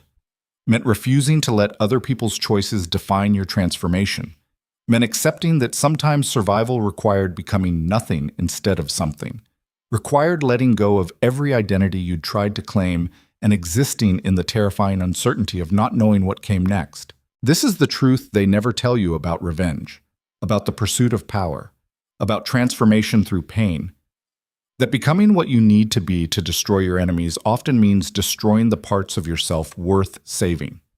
That the tools required to win certain fights are the same tools that hollow you out from the inside. That victory measured in other people's defeat is still defeat for everyone involved. Kaelen had learned this too late, had built an empire while losing his humanity, had accumulated power while becoming incapable of connection, had won every strategic battle while losing the war against his own isolation.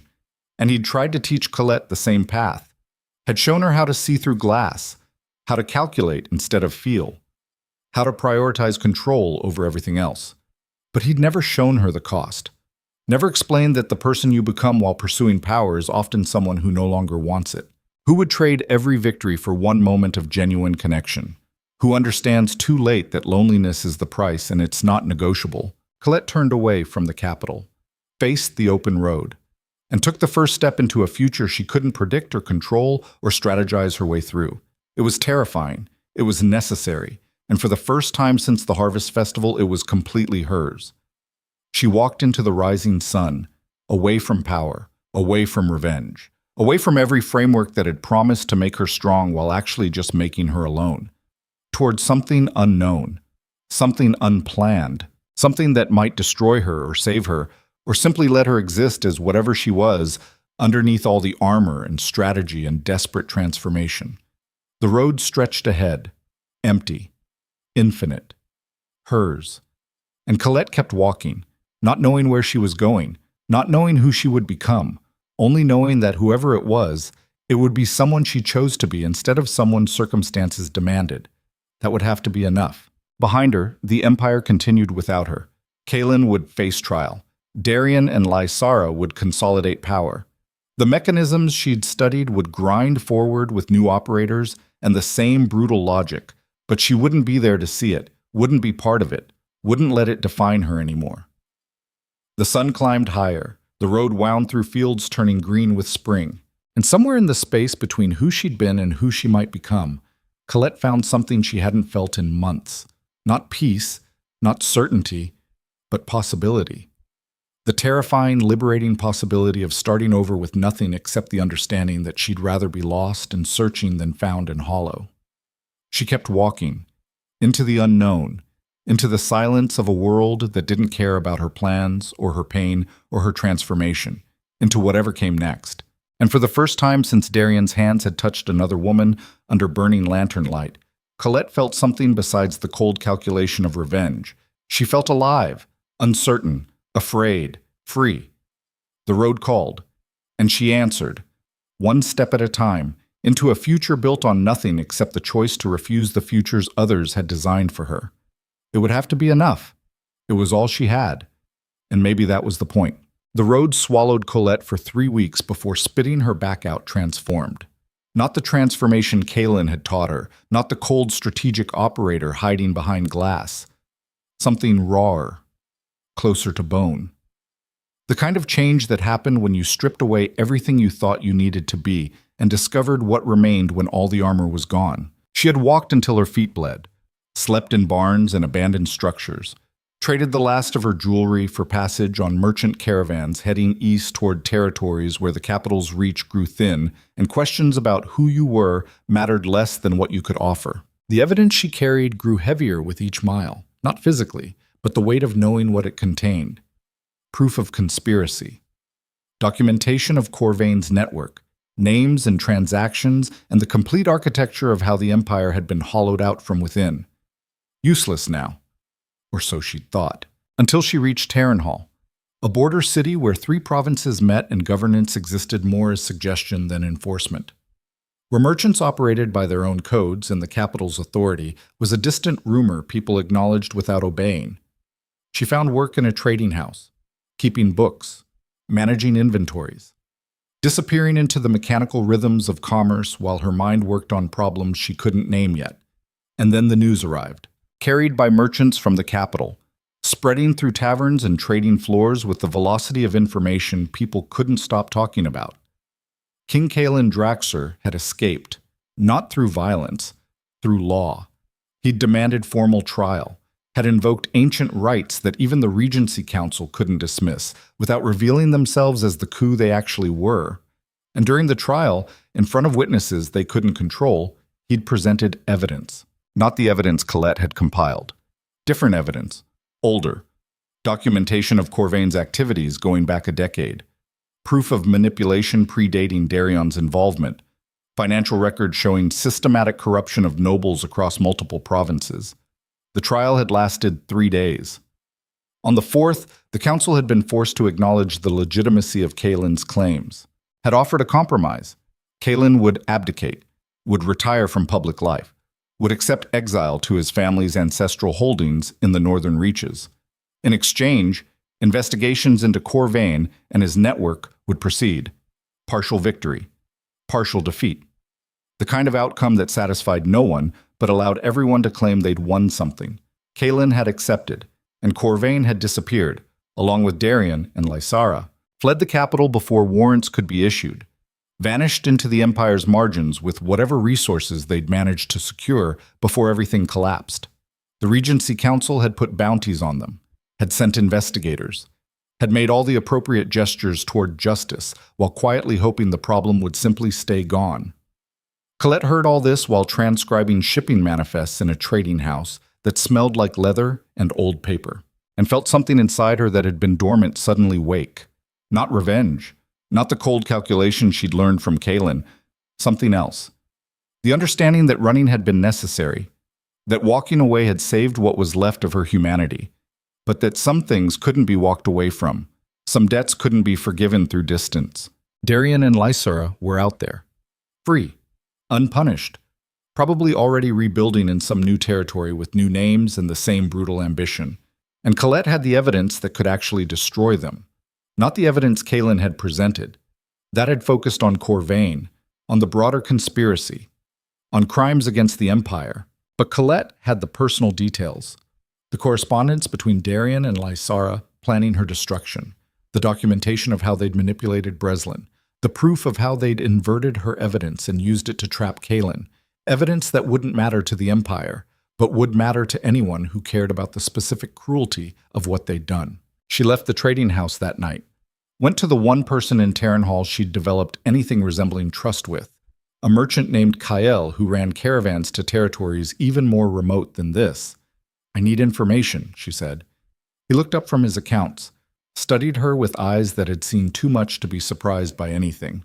About 3 people, probably traveling together, well-funded, trying to disappear. "I need to know where they went. Why would I know that?" "Because you know everyone who moves through the borderlands. Because information is currency and you trade in it better than anyone. Because I'm asking." Kael set down his pen. "And what do I get?" "I'll work for you, 6 months. Whatever you need. Accounting, negotiation, protection. Whatever." "Protection? You're half my size and you've been here 3 weeks doing paperwork. What protection could you possibly offer?" Colette pulled the knife she'd bought her second day in Terranhall.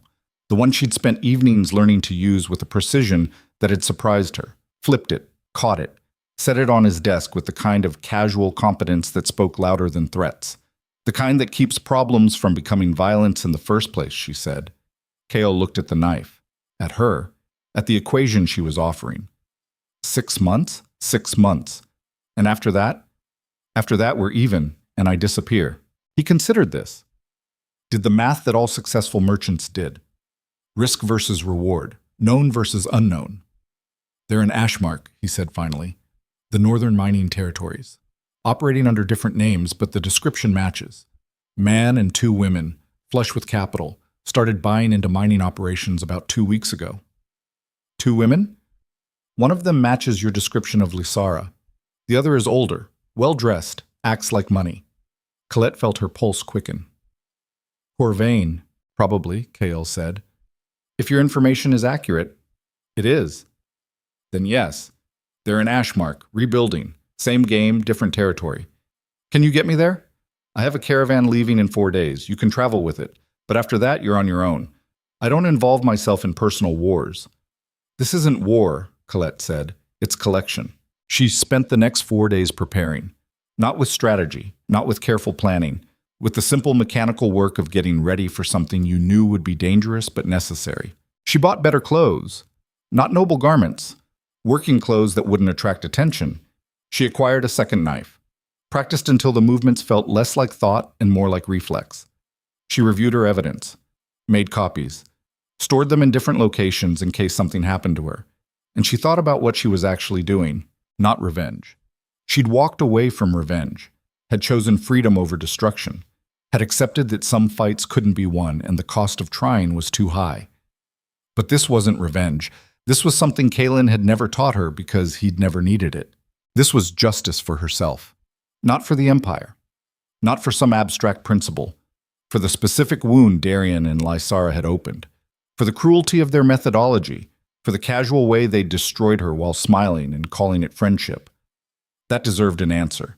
Not the answer she'd planned in the capital. Not the systematic dismantling through institutional power. Something more direct. Something that looked them in the eyes and made them understand exactly what they'd created when they decided she was disposable. Here is what people misunderstand about transformation. They think it's linear, that you move from one state to another and that's the end of it. Weak to strong. Victim to victor. Broken to whole. But real transformation is cyclical. Is the constant process of becoming and unbecoming and becoming something else again. Colette had been the trusting girl, had become the strategic operator, had shed that skin for the uncertain wanderer, and now she was becoming something else. Not any of the previous versions, not a return or a regression, but a synthesis. Taking the capacity for calculation she'd learned from Kaelen, The understanding of systems and leverage and how power moved, but combining it with something he'd never had. The willingness to let it all burn if that's what clarity required. To walk away from power. To choose truth over position. To operate without the armor of detachment because she'd already lost everything that armor was supposed to protect. This made her more dangerous than anything Kaelen had tried to create. Because people who still had something to lose could be controlled through threat. But people who had already walked into the fire and come out the other side, people who understood that survival didn't require victory, they operated by different rules, rules that made them unpredictable, uncontrollable, willing to accept outcomes that rational actors would never choose. The caravan to Ashmark took 8 days, through mountain passes where the air grew thin and breathing became work, through territories where the Empire's maps ran out and local knowledge became the only reliable guide. Colette rode in silence, watched the landscape transform, understood that she was traveling not just through geography, but through the declining gradient of imperial control. Out here, the capital's authority meant nothing. Only immediate power mattered. Only what you could defend or negotiate or create through direct relationship. It was brutal. It was honest. It was the world stripped of all the comfortable fictions that made civilization bearable. Ashmark appeared through morning mist like a scar on the mountainside. A mining town built around extraction, where rock was torn from earth and processed into wealth for people who would never see this place. Where workers lived short, brutal lives in exchange for wages that bought temporary comfort before the mountain claimed them. Colette separated from the caravan at the edge of town, paid her passage, thanked Kael for the information. "Find what you're looking for," he said, "or let it go. But don't get stuck between the two." She moved into Ashmark like water seeping through cracks, found lodging in a boarding house that asked no questions as long as payment came on time, spent 3 days observing, learning the rhythms, understanding how the town operated, and on the 4th day, she found them, not in secret, not hiding, operating openly under names that were different but not disguised. Darian called himself Darren Voss. Lysara was Lysa Thane, and the older woman was indeed Corvain, though here she presented as Corvina, a wealthy investor interested in expanding mining operations. They'd set up in the largest building in town, a structure that served as office and residence and symbol of authority, flying no flags, making no claims to nobility, just the simple display of resources that spoke louder than titles. Colette watched from across the street, saw Darian exit the building, still moving with that easy confidence, still wearing charm like a second skin, greeting workers, shaking hands, playing the role of benevolent investor interested in improving their lives. Saw Lysara appear in a window, studying documents, building files, creating the infrastructure of control that would let them replicate what they'd done in the capital. And saw Corvain, older than Colette had imagined, harder, a woman who had spent decades building power in shadows and wasn't about to let one setback in the capital derail the larger design. They thought they were safe, thought they'd escaped, thought the distance and new names and lack of imperial authority meant they could start over without consequence. They were wrong. Colette spent another week preparing, not dramatically, not with the elaborate planning she'd learned from Kaelen, just simple mechanical work. She made contact with miners, learned their grievances, understood that Corvain's investment came with conditions that benefited the owners while squeezing the workers, that promises of improved safety and higher wages were evaporating as soon as contracts were signed. She documented this, not as evidence for trial, as ammunition for conversation. She mapped the building, exits, guard rotations, patterns of movement, when Darian left and returned, when Lysara worked and when she slept, when Corvain held meetings and when she was alone. And she waited for the right moment. It came on a night when the mountain winds howled through Ashmark with enough force to keep everyone inside. When visibility dropped to nothing and the cold cut through walls like they were fabric. Colette moved through the storm, wearing layers that made her shapeless, face wrapped against wind that pulled moisture from eyes and skin. She entered the building through a service entrance the guards had abandoned because no one was crazy enough to be out in this weather. Moved through corridors lit by oil lamps that flickered in drafts that found every crack. Found her way to Corvain's office. The door was unlocked. Of course it was. Who would dare enter uninvited? Colette pushed it open. Corvain sat at her desk, writing by lamplight. She looked up at the interruption, expression shifting from annoyance to confusion to recognition in the space of 3 heartbeats. "You," Corvain said. "Me," Colette confirmed. She closed the door behind her, stood with her back against it, hands visible, empty, posture suggesting conversation rather than threat, though the knife in her belt said otherwise, if necessary. "You're supposed to be in the capital," Corvain said, "testifying against Kaelen, taking the council's mercy. Supposed to be. But I had other ideas." Such as? Such as finding out what happens to people who think they can destroy someone and walk away clean. Corvain set down her pen, leaned back, studied Colette with the focus of someone calculating threat assessment. "You can't touch me here," she said. "No imperial authority, no guards loyal to anyone but me. You're alone in hostile territory threatening someone who controls this entire town." "I'm not threatening," Colette said. "I'm explaining." "Explaining what?" "What happens next?" She pulled out a packet of documents, set them on the desk. "That's everything. Complete documentation of your network in the capital. Names, transactions, correspondence. Proof of conspiracy that Kaelen didn't have because I compiled it separately. Proof that shows exactly how you orchestrated the coup." Corvain glanced at the documents without touching them. So I've sent copies to 5 different locations, each with instructions to forward them to the capital if they don't hear from me in 2 weeks. You can kill me right now, but you can't stop what I've set in motion. This is blackmail. "This is balance," Colette said. "You destroyed my life in service of your ambition." "Fine. That's the game. But you don't get to do it and then pretend it didn't happen. You don't get to walk away clean." "What do you want?" "I want you to leave," Colette said. "All 3 of you. Take your capital. Take your plans.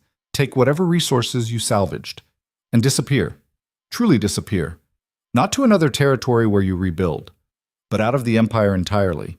Across the northern border into lands where even merchants fear to operate. That's exile." "That's mercy," Colette said, "because the alternative is I send everything to the capital and let the Empire hunt you across every province. Let them make examples of you. Let them demonstrate what happens to people who try to buy their way to power. You wouldn't survive that either. You're implicated in everything." "I know," Colette said, "but I've already walked away from survival that required me to be someone I'm not. I'll do it again if that's what this costs." Corvain studied her, looking for bluff, for weakness, for any sign that this was negotiation instead of ultimatum. Found nothing. "You've changed," Corvain said. "I learned from people who thought they were teaching me to play their game. Turns out I learned something else entirely." "What's that?" "That the only way to win games like this is to stop caring about winning." The wind howled outside, shook the building, reminded everyone that nature didn't care about human designs. "I need to think about this," Corvain said. "You have until morning," Colette said. "After that, the documents go out regardless." She turned to leave, stopped at the door. "One more thing," she said. "This isn't about revenge, isn't about punishment. It's about making sure you understand that actions have consequences, that you can't just destroy people and walk away, that someone will eventually care enough to follow you into the dark and make you answer for what you did. And you're that someone?" "Apparently," Colette said. "I'm as surprised as you are."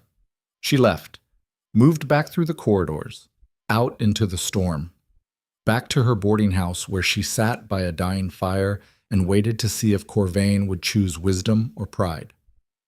Morning came with clear skies and brutal cold. Colette walked to the building where Corvain operated, found guards standing outside, more than before, armed, alert. Not a good sign. She approached anyway. The guard stopped her. No entry. "I need to speak with Corvina. She's not seen anyone." Then give her a message. Tell her the deadline passed. Tell her to check her Eastern contacts in the next few hours. She'll understand. The guard hesitated, then nodded. Disappeared inside. Returned 5 minutes later. "She'll see you." Colette was escorted through the building. Different route than before. More guards, more visible security. They were treating her as threat now, as someone who required containment. Good. Fear meant they were taking her seriously. She was brought to a large room on the 2nd floor, windows overlooking the town, furniture that suggested wealth without ostentation, and 3 people waiting, Corvain, Darian, Lysara, all of them standing, all of them focused on Colette with varying expressions of anger and calculation. "You sent the documents," Corvain said without preamble. "I said I would. We could kill you right now." "You could try," Colette said, "but I'm not the only copy, and I've made arrangements.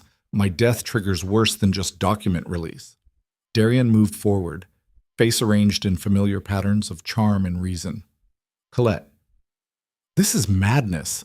We can work something out, find a compromise that serves everyone. Like the compromise you offered when you destroyed me at the Harvest Festival. Like the one where I was supposed to disappear quietly while you built your empire on my erasure." His expression flickered. "That was different. Only in scale," Colette said, "not in methodology." Lysara spoke, voice cold, controlled. "What do you actually want? Beyond the dramatic ultimatum, beyond the performance of power you clearly can't sustain. What is your real goal here?" Colette looked at her, at the woman who had called herself friend while documenting weaknesses, who had built trust specifically to weaponize it later, who had smiled while orchestrating destruction. "I want you to feel what I felt," Colette said, "when I realized the people I trusted had been planning my destruction from the beginning. When I understood that every moment of friendship had been performance. When I had to choose between testifying against someone I'd learned from or burning alongside him. I want you to feel that powerlessness, that betrayal, that complete collapse of everything you thought was solid." Lysara's mouth curved, not quite a smile. "You can't make us feel anything." "No," Colette said, "but I can take away everything you built, can make you run, can force you to start over with nothing in places where your names mean nothing and your capital buys you only temporary security, can make you live with the constant fear that someone might recognize you, that the Empire might find you, that all of this might collapse at any moment. That's not the same as what we did to you. It's close enough." The room fell silent. Outside, Ashmark continued its rhythms. Miners heading to work, merchants opening shops, life proceeding without awareness of the confrontation happening in this room. Corvain moved to the window, looked out at the town she'd been planning to control. "You really sent the documents?" "Yes. And you really don't care if you burn alongside us?" "I've already burned," Colette said. "What's left doesn't fear fire." Corvain turned. "We leave. Cross the northern border. Disappear completely. And you guarantee the documents don't get forwarded to the capital?" "I guarantee nothing," Colette said. "But if you're gone, truly gone, I have no reason to pursue you further. My interest is in making sure you face consequences, not in destruction for its own sake. How do we know you won't send them anyway?" "You don't," Colette said. "You just have to decide if you trust me more than you trust the Empire's eventual investigation. That's not trust, that's calculated risk." "Welcome to the world you built," Colette said, "where everything is transaction and nothing is certain." Darian laughed, single sharp sound without humor. "You learned well." "I had good teachers," Colette said. "They showed me exactly how brutal the world is, how loyalty is weakness, how mercy is just another word for strategic error. They taught me to calculate instead of feel, to see people as pieces, to prioritize power over everything." "Then why aren't you using that?" "Because they also taught me what that transformation costs," Colette said. "And I decided the price was too high. So I'm doing something different. I'm being exactly as ruthless as you were, but I'm doing it while still being human, while still feeling the weight of it, while accepting that this hurts me as much as it hurts you. That's weakness." "Maybe," Colette said, "but it's my weakness, my choice, my humanity, and I'm keeping it even if it makes me less effective. Because being effective while hollow isn't victory. It's just a different kind of defeat. The truth about power that no one explains until it's too late is this, that accumulation and exercise are different skills requiring different capacities. You can be brilliant at gathering power, at seeing opportunities, at manipulating systems and people into configurations that serve your interests. But exercising that power, actually using it to achieve outcomes, requires something else entirely. Requires the willingness to accept consequences, to understand that every action creates reaction, that force applied generates resistance, that power deployed makes enemies who will spend lifetimes looking for opportunities to strike back. Corvain had been brilliant at accumulation, had built networks across the Empire, had leveraged debt into control, had orchestrated the coup that removed Kaelen, but she'd never learned to exercise power properly. had never understood that consolidation requires different tools than acquisition, that maintaining control demands mercy mixed with strength, that ruling requires being feared and respected and occasionally loved. She'd only known how to take, not how to hold. And now she was learning the cost of that limitation, was discovering that power without wisdom is just concentrated vulnerability waiting for someone willing to strike. Corvain turned from the window. "We'll leave," she said, "but not because you're forcing us. Because staying here wasn't the end goal anyway. We'll cross the border, establish in new territories, build again. And if I hear you're operating in the Empire again, if I learn you've come back under different names, then you send your documents and we burn," Corvain said. "We understand the terms. Good." Corvain moved closer, stopped a few feet away, close enough to see the lines that decades of accumulation had carved into her face.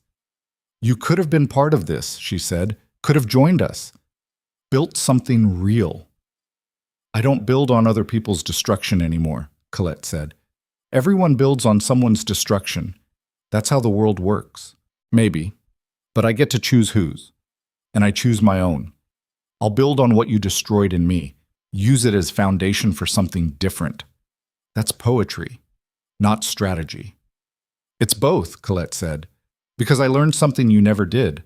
That strategy without purpose is just motion, that power without meaning is just weight, that winning games that cost your humanity is the ultimate loss."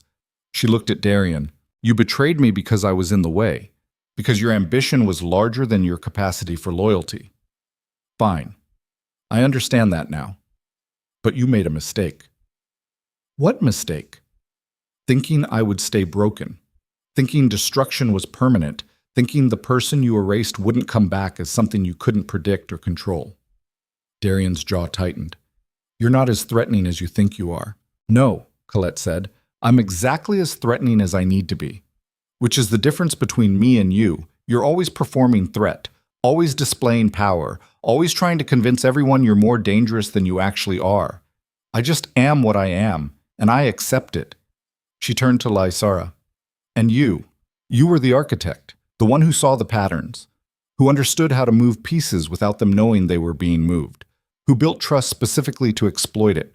Lysara said nothing. "I want you to know," Colette continued, "that I learned from you. Learned how systems work, how people can be mapped and predicted and leveraged, and I'm grateful, because that knowledge is useful. But I also want you to know that I learned something else, that people who see everyone as pieces eventually become pieces themselves, that calculating without caring makes you powerful but replaceable, that you'll spend your life building networks that can never actually support you because they're all transactional. You don't know anything about my life." "I know you're here," Colette said, running, scared, dependent on Corvain's resources and Darian's charm. "I know you're brilliant and alone, and I know that somewhere in whatever passes for your conscience, you understand that you did this to yourself." Lysara's expression went flat. "Get out." "I'm already leaving," Colette said. She walked to the door, stopped, turned back. "One final thing. All of you. This isn't revenge. I'm not trying to hurt you because you hurt me. I'm establishing balance, making sure the world contains consequences, making sure that people can't just destroy others and walk away clean. That's not cruelty. That's justice. Justice is what the powerful call revenge when they don't want to admit it," Corvain said. "Maybe," Colette said, "or maybe justice is what happens when the destroyed find their footing and refuse to disappear." She left before they could respond. Walked out of the building, through Ashmark's morning crowds, back to her boarding house where she collected her few possessions and prepared to disappear again. Because this was done. They would leave, would cross the border, would rebuild in territories beyond the Empire's reach. And she would let them. Would honor the bargain she'd offered, not because she was merciful, because she was finished. She had followed them, confronted them, made them understand that their actions had consequences. That erasure wasn't permanent, that some people wouldn't stay victims no matter how thoroughly you destroyed them. That was enough. She left Ashmark that afternoon, joined a merchant caravan heading south, back toward the Empire's interior. Not to the capital, never to the capital, but to territories where she could disappear into legitimate work and build something that wasn't defined by what others had done to her. 3 weeks later, word reached her through merchant networks. Corvan, Darion, and Lysara had left Ashmark, crossed the northern border, vanished into territories where the Empire's maps ran out and knowledge became rumor. They were gone, truly gone. And Colette had kept her word, had held the documents, had let them escape rather than pursue them into complete destruction. Not because they deserved mercy, but because she deserved to be someone who kept promises, who maintained humanity, who exercised power without becoming the thing she'd fought against. She settled in a coastal town called Merivale, far enough from the capital that imperial politics felt like weather from distant storms, close enough to merchant routes that she could find work that used her skills without requiring her to explain her history. She took a position with a shipping concern, managing accounts, negotiating contracts, building relationships based on competence rather than manipulation. And slowly, over months, she felt something inside her shift again, not back to who she'd been. Never back. That person was dead and deserved to stay dead. But forward into something new. Someone who understood power but chose not to pursue it, who saw manipulation but refused to practice it, who carried scars but wouldn't let them define her. One night, sitting on the docks watching ships move through darkness guided by lights that promised harbor, Colette thought about Kaelen, wondered if he'd found peace in his exile, if he'd learned to be something other than the strategic machine he'd become, if he'd discovered that power surrendered could be more valuable than power held.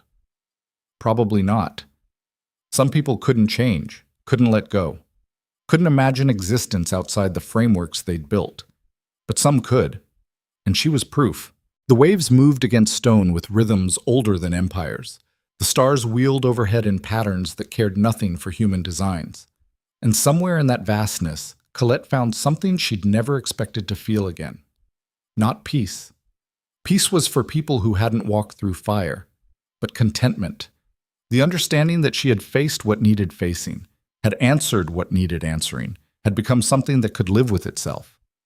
That would have to be enough. And sitting there in the darkness, listening to water and wind and the distant sounds of a town settling into sleep, Colette understood it was. She had survived, not by becoming harder, not by accumulating power, but by accepting that survival sometimes meant letting go of everything you thought you needed and discovering what remained was stronger than anything you'd tried to build. The ships moved through darkness. The waves continued their ancient work. And Colette sat watching, scarred, changed, free. Then the footsteps came from behind her, measured, deliberate, the cadence of someone who had found what they were looking for. Colette didn't turn, didn't reach for the knife she still carried, just waited. The footsteps stopped beside her, and a voice she recognized spoke into the darkness. "Hello, Colette." She closed her eyes, opened them, turned. Kaelen stood there, wearing travel clothes instead of royal garments, looking thinner, harder, more like the weapon he'd always been underneath the crown. "You found me," she said. "I've been looking," he said. "Since I heard what you did in Ashmark, since I learned you confronted them and let them walk away. I needed to understand why. Why does it matter?" "Because you did what I never could," Kaelen said. "You saw the game clearly, understood the mechanisms, had them completely at your mercy, and then you chose not to destroy them. That bothers you. It fascinates me." He moved to sit beside her, not close, respectful of distance, of boundaries that hadn't existed when he'd been teaching her. "I spent my exile thinking," he said, "about what I'd become, what I'd taught you to become, about whether any of it was worth the cost. And I don't know," Kaelen said. "I saved the Empire by becoming someone who couldn't connect with it, built power by sacrificing everything that made power meaningful, won every strategic battle while losing every human war." He looked at her. "But you found something else. Some path I never saw. You became strategic without becoming hollow, learned to operate without losing yourself. And I need to know how." Colette looked out at the water. "I walked away," she said, "when I could have stayed and fought, when I could have tried to save you or destroy them or win some version of victory. I just left. And in leaving, I found out who I was without all the armor and strategy and calculation." "And who was that?" "Someone who could survive," Colette said. "Not through power, through adaptation, through accepting that some fights can't be won, and the only victory is refusing to let them define you. That's weakness. That's evolution, Colette said, which is what you called it once, remember? When you said some people don't heal, they rise. But you never explained that rising sometimes means going in completely different directions than you thought. Kaelen was quiet. Then he spoke. Teach me. 2 words. Carrying weight. Colette turned to face him fully. You want me to teach you? Yes. The man who showed me how power works, who taught me to see through glass, who transformed me into something that could operate in darkness. You want me to teach you? Yes, Kaelen said, because you learned something I never did, and I'm willing to become a student if it means finding a way to live with what I've become. The waves moved, the stars turned, and Colette understood that this was the actual climax, not the confrontation in Ashmark, not the evidence or the threats or the forcing of consequences, but this, the moment when the teacher asked to become the student, when power acknowledged it wasn't enough, when someone who had spent a lifetime accumulating control admitted they'd lost something more valuable along the way. I'll teach you, she said, but not the way you taught me. Not through systems and strategy and all the tools that make you effective while hollowing you out. Then how? Through unlearning, Colette said. Through letting go. Through accepting that everything you built might need to be dismantled before you can build something worth keeping. That sounds like death. It is, Colette said, but it's also birth, and you don't get one without the other. Kaelen looked at her for a long moment. Then he nodded. When do we start? Colette stood, extended her hand. Now. He took it, and somewhere in that gesture, in that moment of connection built not on power but on shared understanding of what power cost, something shifted. Not in the world, in them. 2 people who had been destroyed by different mechanisms, who had tried to rebuild using opposite methodologies, finding in each other the possibility that maybe there was a third path. One that didn't require choosing between strength and humanity. One that accepted both as necessary. One that understood survival meant more than just continuing to exist. The ships moved through darkness toward harbors they trusted would be there. The waves continued their patient erosion of stone, and Colette and Kaelen stood together on the docks of Merivale, looking out at vastness that promised nothing except the opportunity to become whatever they chose next. Behind them, the town slept. Before them, the ocean stretched toward horizons that held possibilities they couldn't name yet. And between them, the beginnings of something neither had expected. Not romance, not alliance, but the tentative recognition that maybe, just maybe, they could learn from each other's scars how to build something that could actually heal. The night deepened, and they stood watching. 2 survivors, 2 students, 2 people beginning the hardest transformation of all. The one from power back to humanity, from control back to connection, from survival back to life.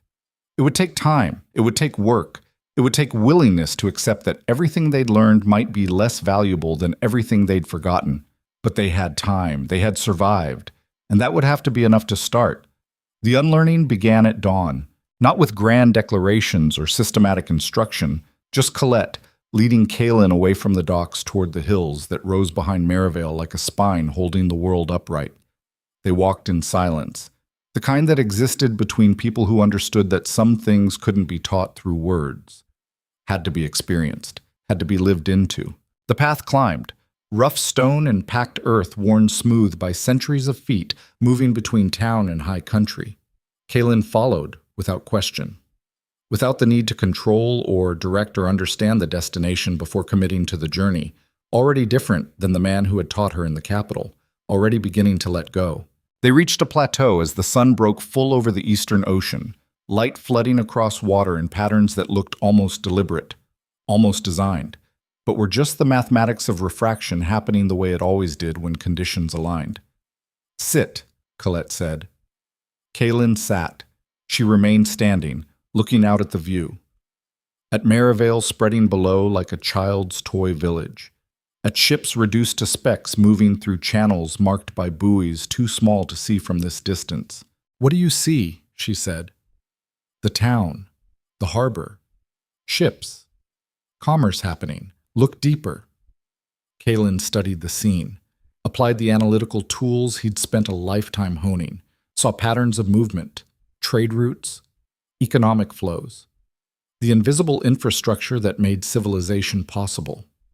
I see systems, he said, dependencies, resources moving from point to point, the mechanisms of survival organized into structures. That's what I used to see too, Colette said. Everything reduced to pattern, to leverage, to opportunities for intervention and control.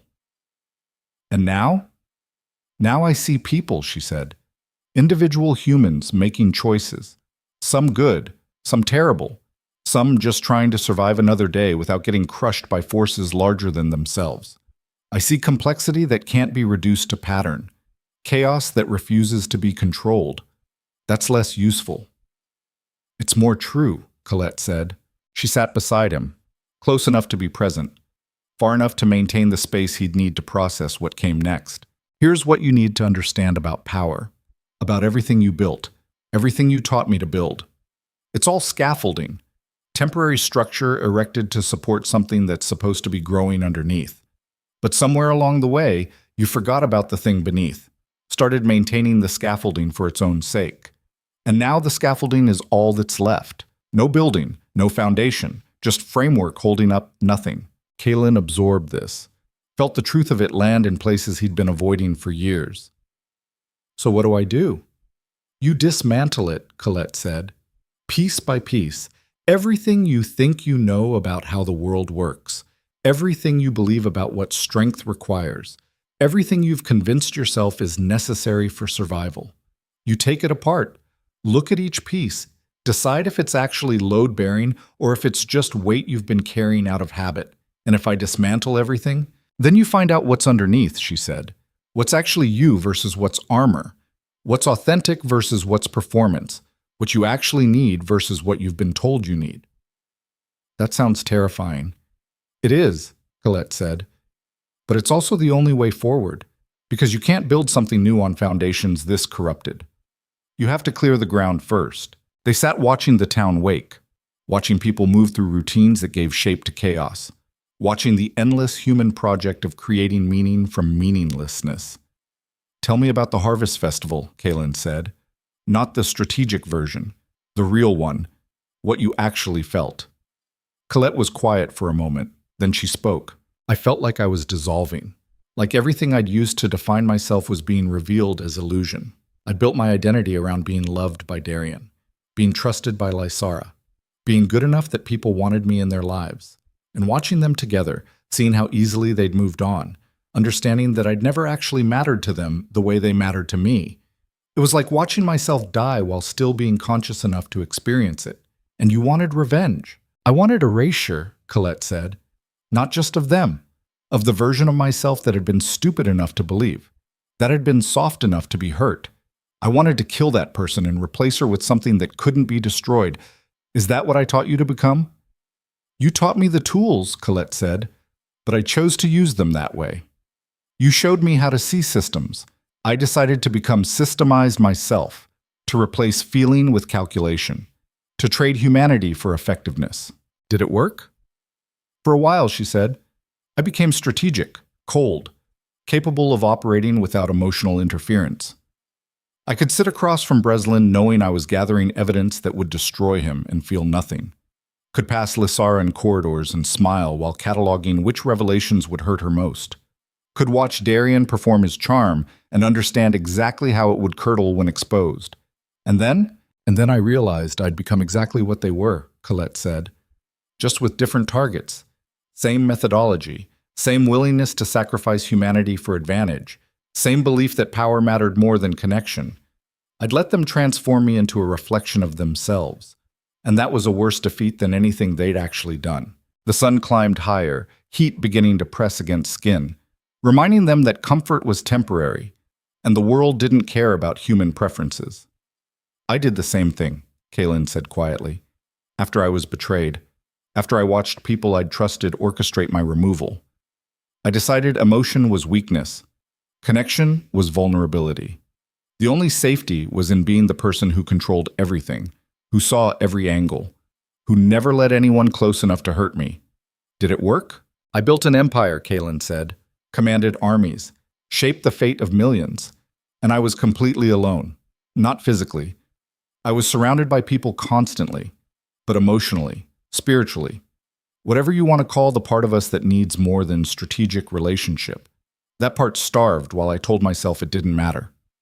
His voice carried weight now, the accumulated burden of decades spent building walls. I watched you transform under my guidance, he continued. Watched you become cold and calculating and effective. And I told myself I was helping you, teaching you to survive. But really I was just creating another version of my own isolation, passing on the disease instead of the cure. You didn't know, Colette said. I did know, Kaelen said. I just chose not to acknowledge it, because acknowledging it would have required admitting that everything I'd built was founded on a mistake. That power without humanity isn't strength. It's just elaborate hiding. Here is what people never tell you about transformation, because they don't understand it themselves until it's too late. That every version of yourself you become is built on the grave of the version you were before.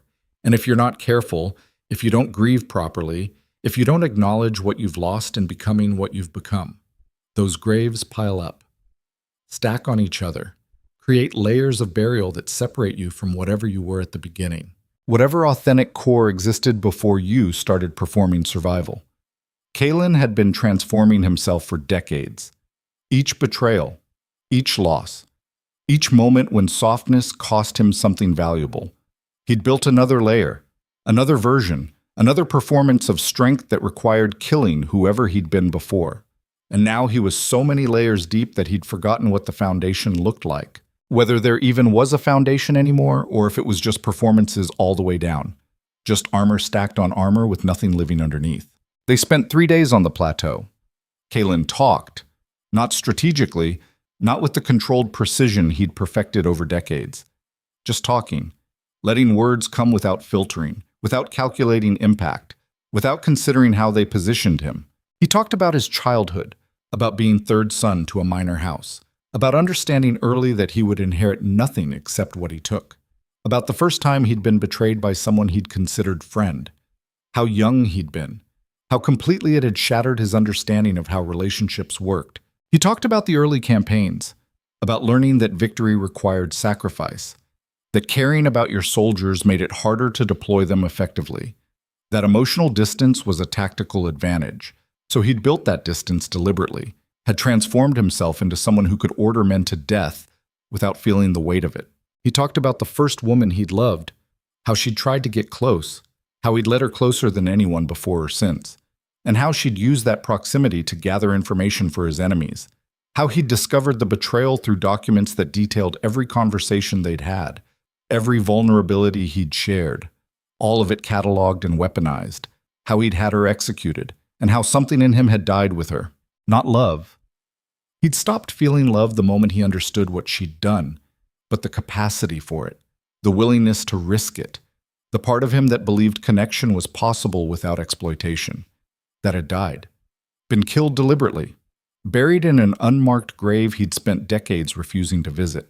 I became efficient after that, Kaelen said, stopped wasting energy on things that made me vulnerable, focused entirely on accumulation and consolidation. Built power systematically, and told myself I was strong, that I'd transcended weakness, that I'd evolved beyond the limitations that destroyed lesser people. But you hadn't. No, Kaelen said. I'd just built better walls, convinced myself that isolation was strength instead of acknowledging it as wound.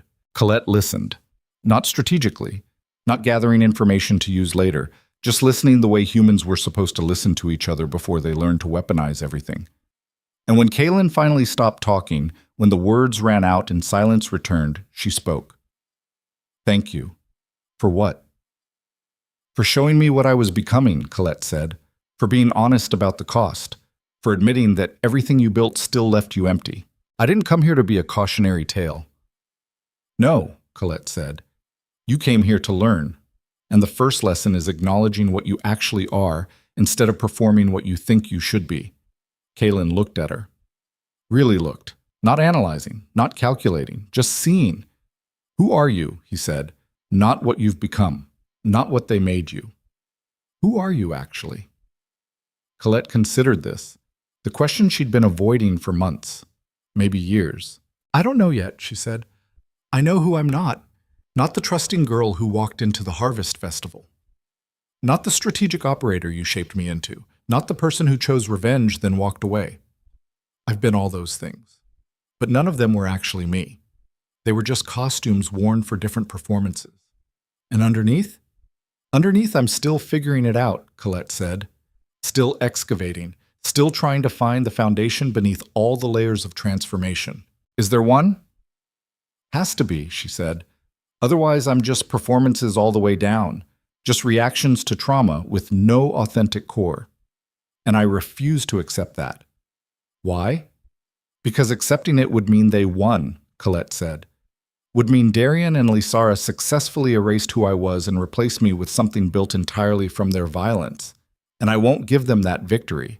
Won't let them define me through destruction. So what do you do instead?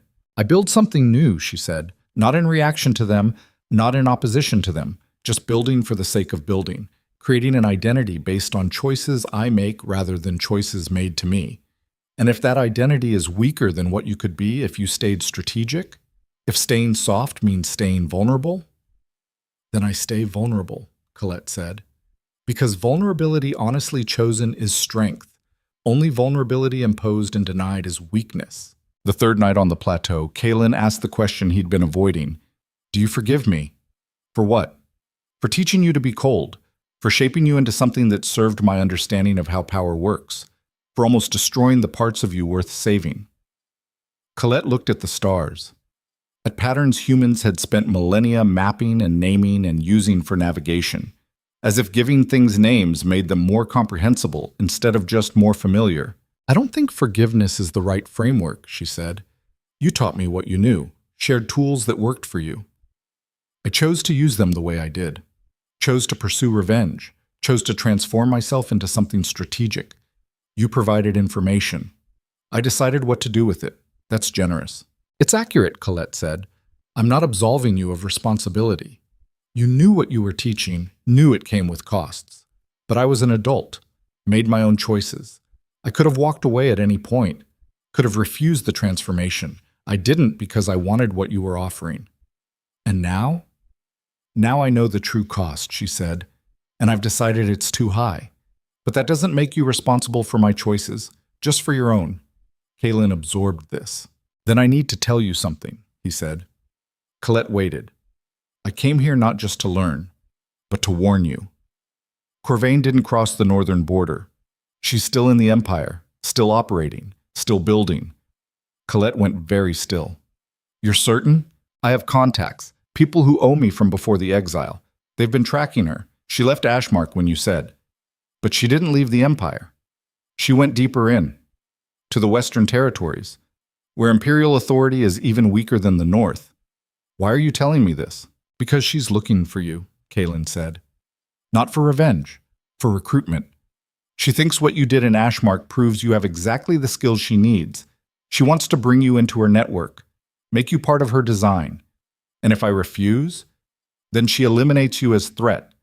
Can't have someone with that much evidence operating independently. Too dangerous. So I'm back where I started. No, Kaelen said. You're somewhere completely different. You walked away once, chose freedom over revenge, built something new here. But now the choice is returning. And you need to decide what you're going to do about it. Colette stood, walked to the edge of the plateau, looked down at Merivale sleeping in darkness, at the life she'd built, the peace she'd found, the transformation she'd been working on, all of it threatened again, all of it potentially temporary. Because people like Corvain didn't stop, didn't accept defeat, didn't let loose ends survive if they could be tied off. What do you think I should do? She said without turning. I think you should let me handle it, Kaelen said. I still have resources, connections, the capacity to make problems disappear. You've earned your peace. Let me protect it. By doing what? By going to the Western Territories, he said, finding Corvain, and eliminating the threat permanently. Elimination meaning murder, meaning permanent solution to permanent problem, Kaelen said. She won't stop, won't leave you alone. The only way to guarantee your safety is to remove her from the equation entirely. And you do that? Kill her? Just to protect me? Yes. Why? Because I owe you, Kaelen said. Because you showed me there might be paths I never saw. Because watching you find peace while I'm still drowning in isolation makes me want to protect something good even if I can't have it myself. He moved to stand beside her, but more than that, he said, because I'm still the person who solves problems through force, who sees threats and eliminates them, who operates from the assumption that violence is sometimes the only answer. And maybe if I can do that in service of something besides my own power, maybe if I can be the weapon someone else wields for good instead of just for control, maybe that's the beginning of redemption. That's not redemption, Colette said quietly. That's just redirected violence. Maybe there's no difference. There has to be. She turned to face him. If you kill Corvain, she said, you're just proving her right. Proving that the only way to resolve conflict is through elimination. That power comes from willingness to be more brutal than the opposition. That survival requires being the person who strikes first and hardest. She's going to kill you if I don't. Maybe, Colette said. Or maybe there's another way. Maybe instead of killing her, I confront her, offer her the same choice I offered in Ashmark, leave or burn. Simple, clean, no murder required. She won't accept. Then I make the choice harder to refuse. How? By giving her something she wants more than my death, Colette said. By understanding what she's actually building and offering to help instead of oppose. You can't be serious. Why not? She wants power, wants to reshape the empire, wants to prove that bloodline doesn't matter, and intelligence does. Those aren't evil goals, just pursued through corrupt methodology. You're rationalizing working with someone who tried to destroy you. I'm imagining a different game entirely, Colette said. One where instead of fighting over scraps of the existing empire, we build something new. Something that actually addresses the problems she's identified while not requiring the manipulation and debt slavery she's using. That's naive. Maybe, Colette said, but naive and strategic aren't opposites. Sometimes the most strategic move is the one no one expects because it requires trusting that people want more than they're currently settling for. And if you're wrong, if she just uses your idealism to get close enough to kill you, then I die, Colette said. But at least I die trying something different than the endless cycle of threat and counter-threat that's defined every interaction I've had since the Harvest Festival. Kaelen looked at her, seeing something he'd never seen before. Not weakness, not strategic maneuvering disguised as principle, but genuine commitment to a different path, even knowing the risks, even understanding the costs. You've changed, he said. I've learned, she said. From you, from Corvain, from everyone who taught me how power works. And I've decided to use that learning differently than they intended. She took his hand. Come with me, she said. Not as weapon, not as protector, but as witness. Watch what happens when someone chooses trust over control, when someone risks everything on the possibility that humans can be more than their worst impulses. And if it fails, then you get to say I told you so, Colette said, and maybe kill Corvain afterward if that still seems necessary. But let me try first. Kaelen looked at their joined hands, at the connection he'd spent decades avoiding, at the vulnerability he'd taught himself to reject, and made a choice he never thought he'd make. All right, he said. I'll witness. They descended from the plateau the next morning, made their way to the Western Territories through merchant routes and border crossings that existed more as tradition than enforcement, into lands where the Empire's authority had always been theoretical and was now barely even that. It took 2 weeks to find Corvain. She'd set up in a mining town called Blackstone, larger than Ashmark, more established, a place where wealth flowed from earth in quantities that made the capital's treasuries look modest. She wasn't hiding, wasn't operating in secret, just doing openly what she'd done in shadows before, buying into operations, offering capital at rates that created dependency, building networks of obligation that would eventually give her de facto control of the entire region. Colette walked into her office without announcement. Guards started to stop her, backed off when they saw Kaelen. Even exiled, even stripped of authority, he still carried the presence of someone you didn't challenge lightly. Corvain looked up from documents, face shifting through surprise and calculation and landing on something like respect. You found me, she said. Wasn't hard, Colette said. You're not exactly hiding. Why would I hide? I'm doing legitimate business in territories where no one cares about capital politics. Except you're doing the same thing that failed before, Colette said. Building control through debt, creating networks that serve you while claiming to serve everyone. Eventually someone will notice, will resist, and you'll face the same collapse you faced before. That's why I wanted to recruit you, Corvain said. You see the patterns, understand the weaknesses.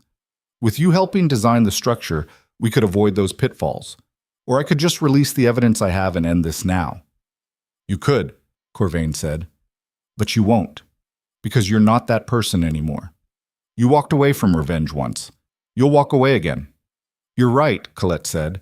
I'm not going to destroy you through evidence, but I am going to give you a choice. I don't accept ultimatums. Not an ultimatum, Colette said. An offer. She set papers on the desk, plans she'd been working on during the journey, structures for economic cooperation that didn't require debt slavery, models for shared governance that distributed power instead of concentrating it, frameworks for building prosperity without creating dependencies. What if instead of fighting, she said, we built something actually new, not just redistributing power within existing systems, but creating different systems entirely, ones designed around cooperation instead of competition, around shared benefit instead of extraction. Corvain looked at the papers without touching them. That's idealism, she said. Doesn't work in the real world. The real world is what we build, Colette said.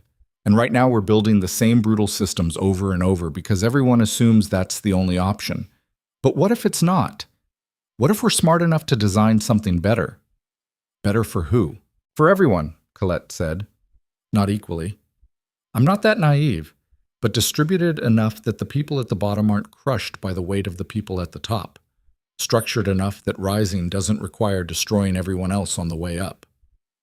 You think I care about the people at the bottom? I think you care about building something that lasts, Colette said.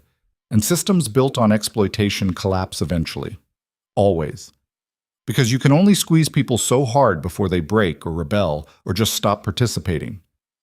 What I'm offering is sustainability. Architecture that can actually hold weight instead of just redistributing suffering. Corvain picked up the papers, studied them. Colette could see her mind working, analyzing, looking for traps, for weaknesses, for angles that served hidden interests, finding none. Because there were none.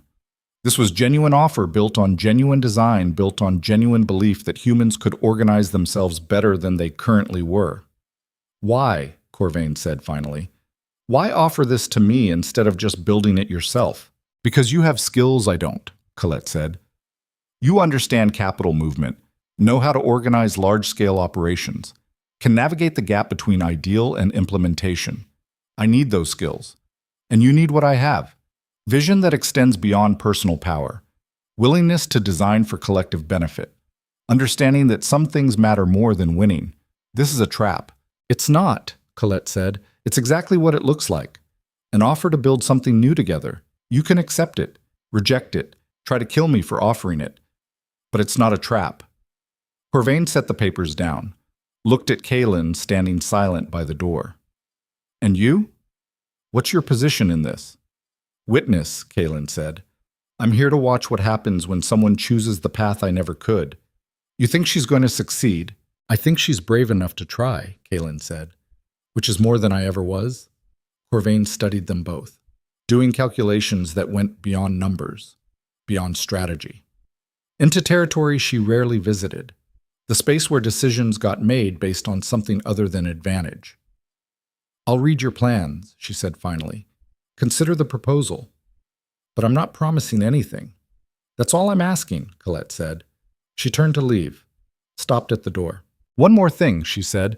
This offer has a time limit, not because I'm trying to pressure you, but because I'm not going to spend my life waiting for people to decide if they want to be better. You have 2 weeks. After that, I move forward without you. Build what I can with whatever resources I can gather. The door stays open. But I'm not waiting by it forever.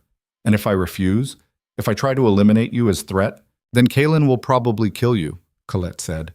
And I'll have to live with failing.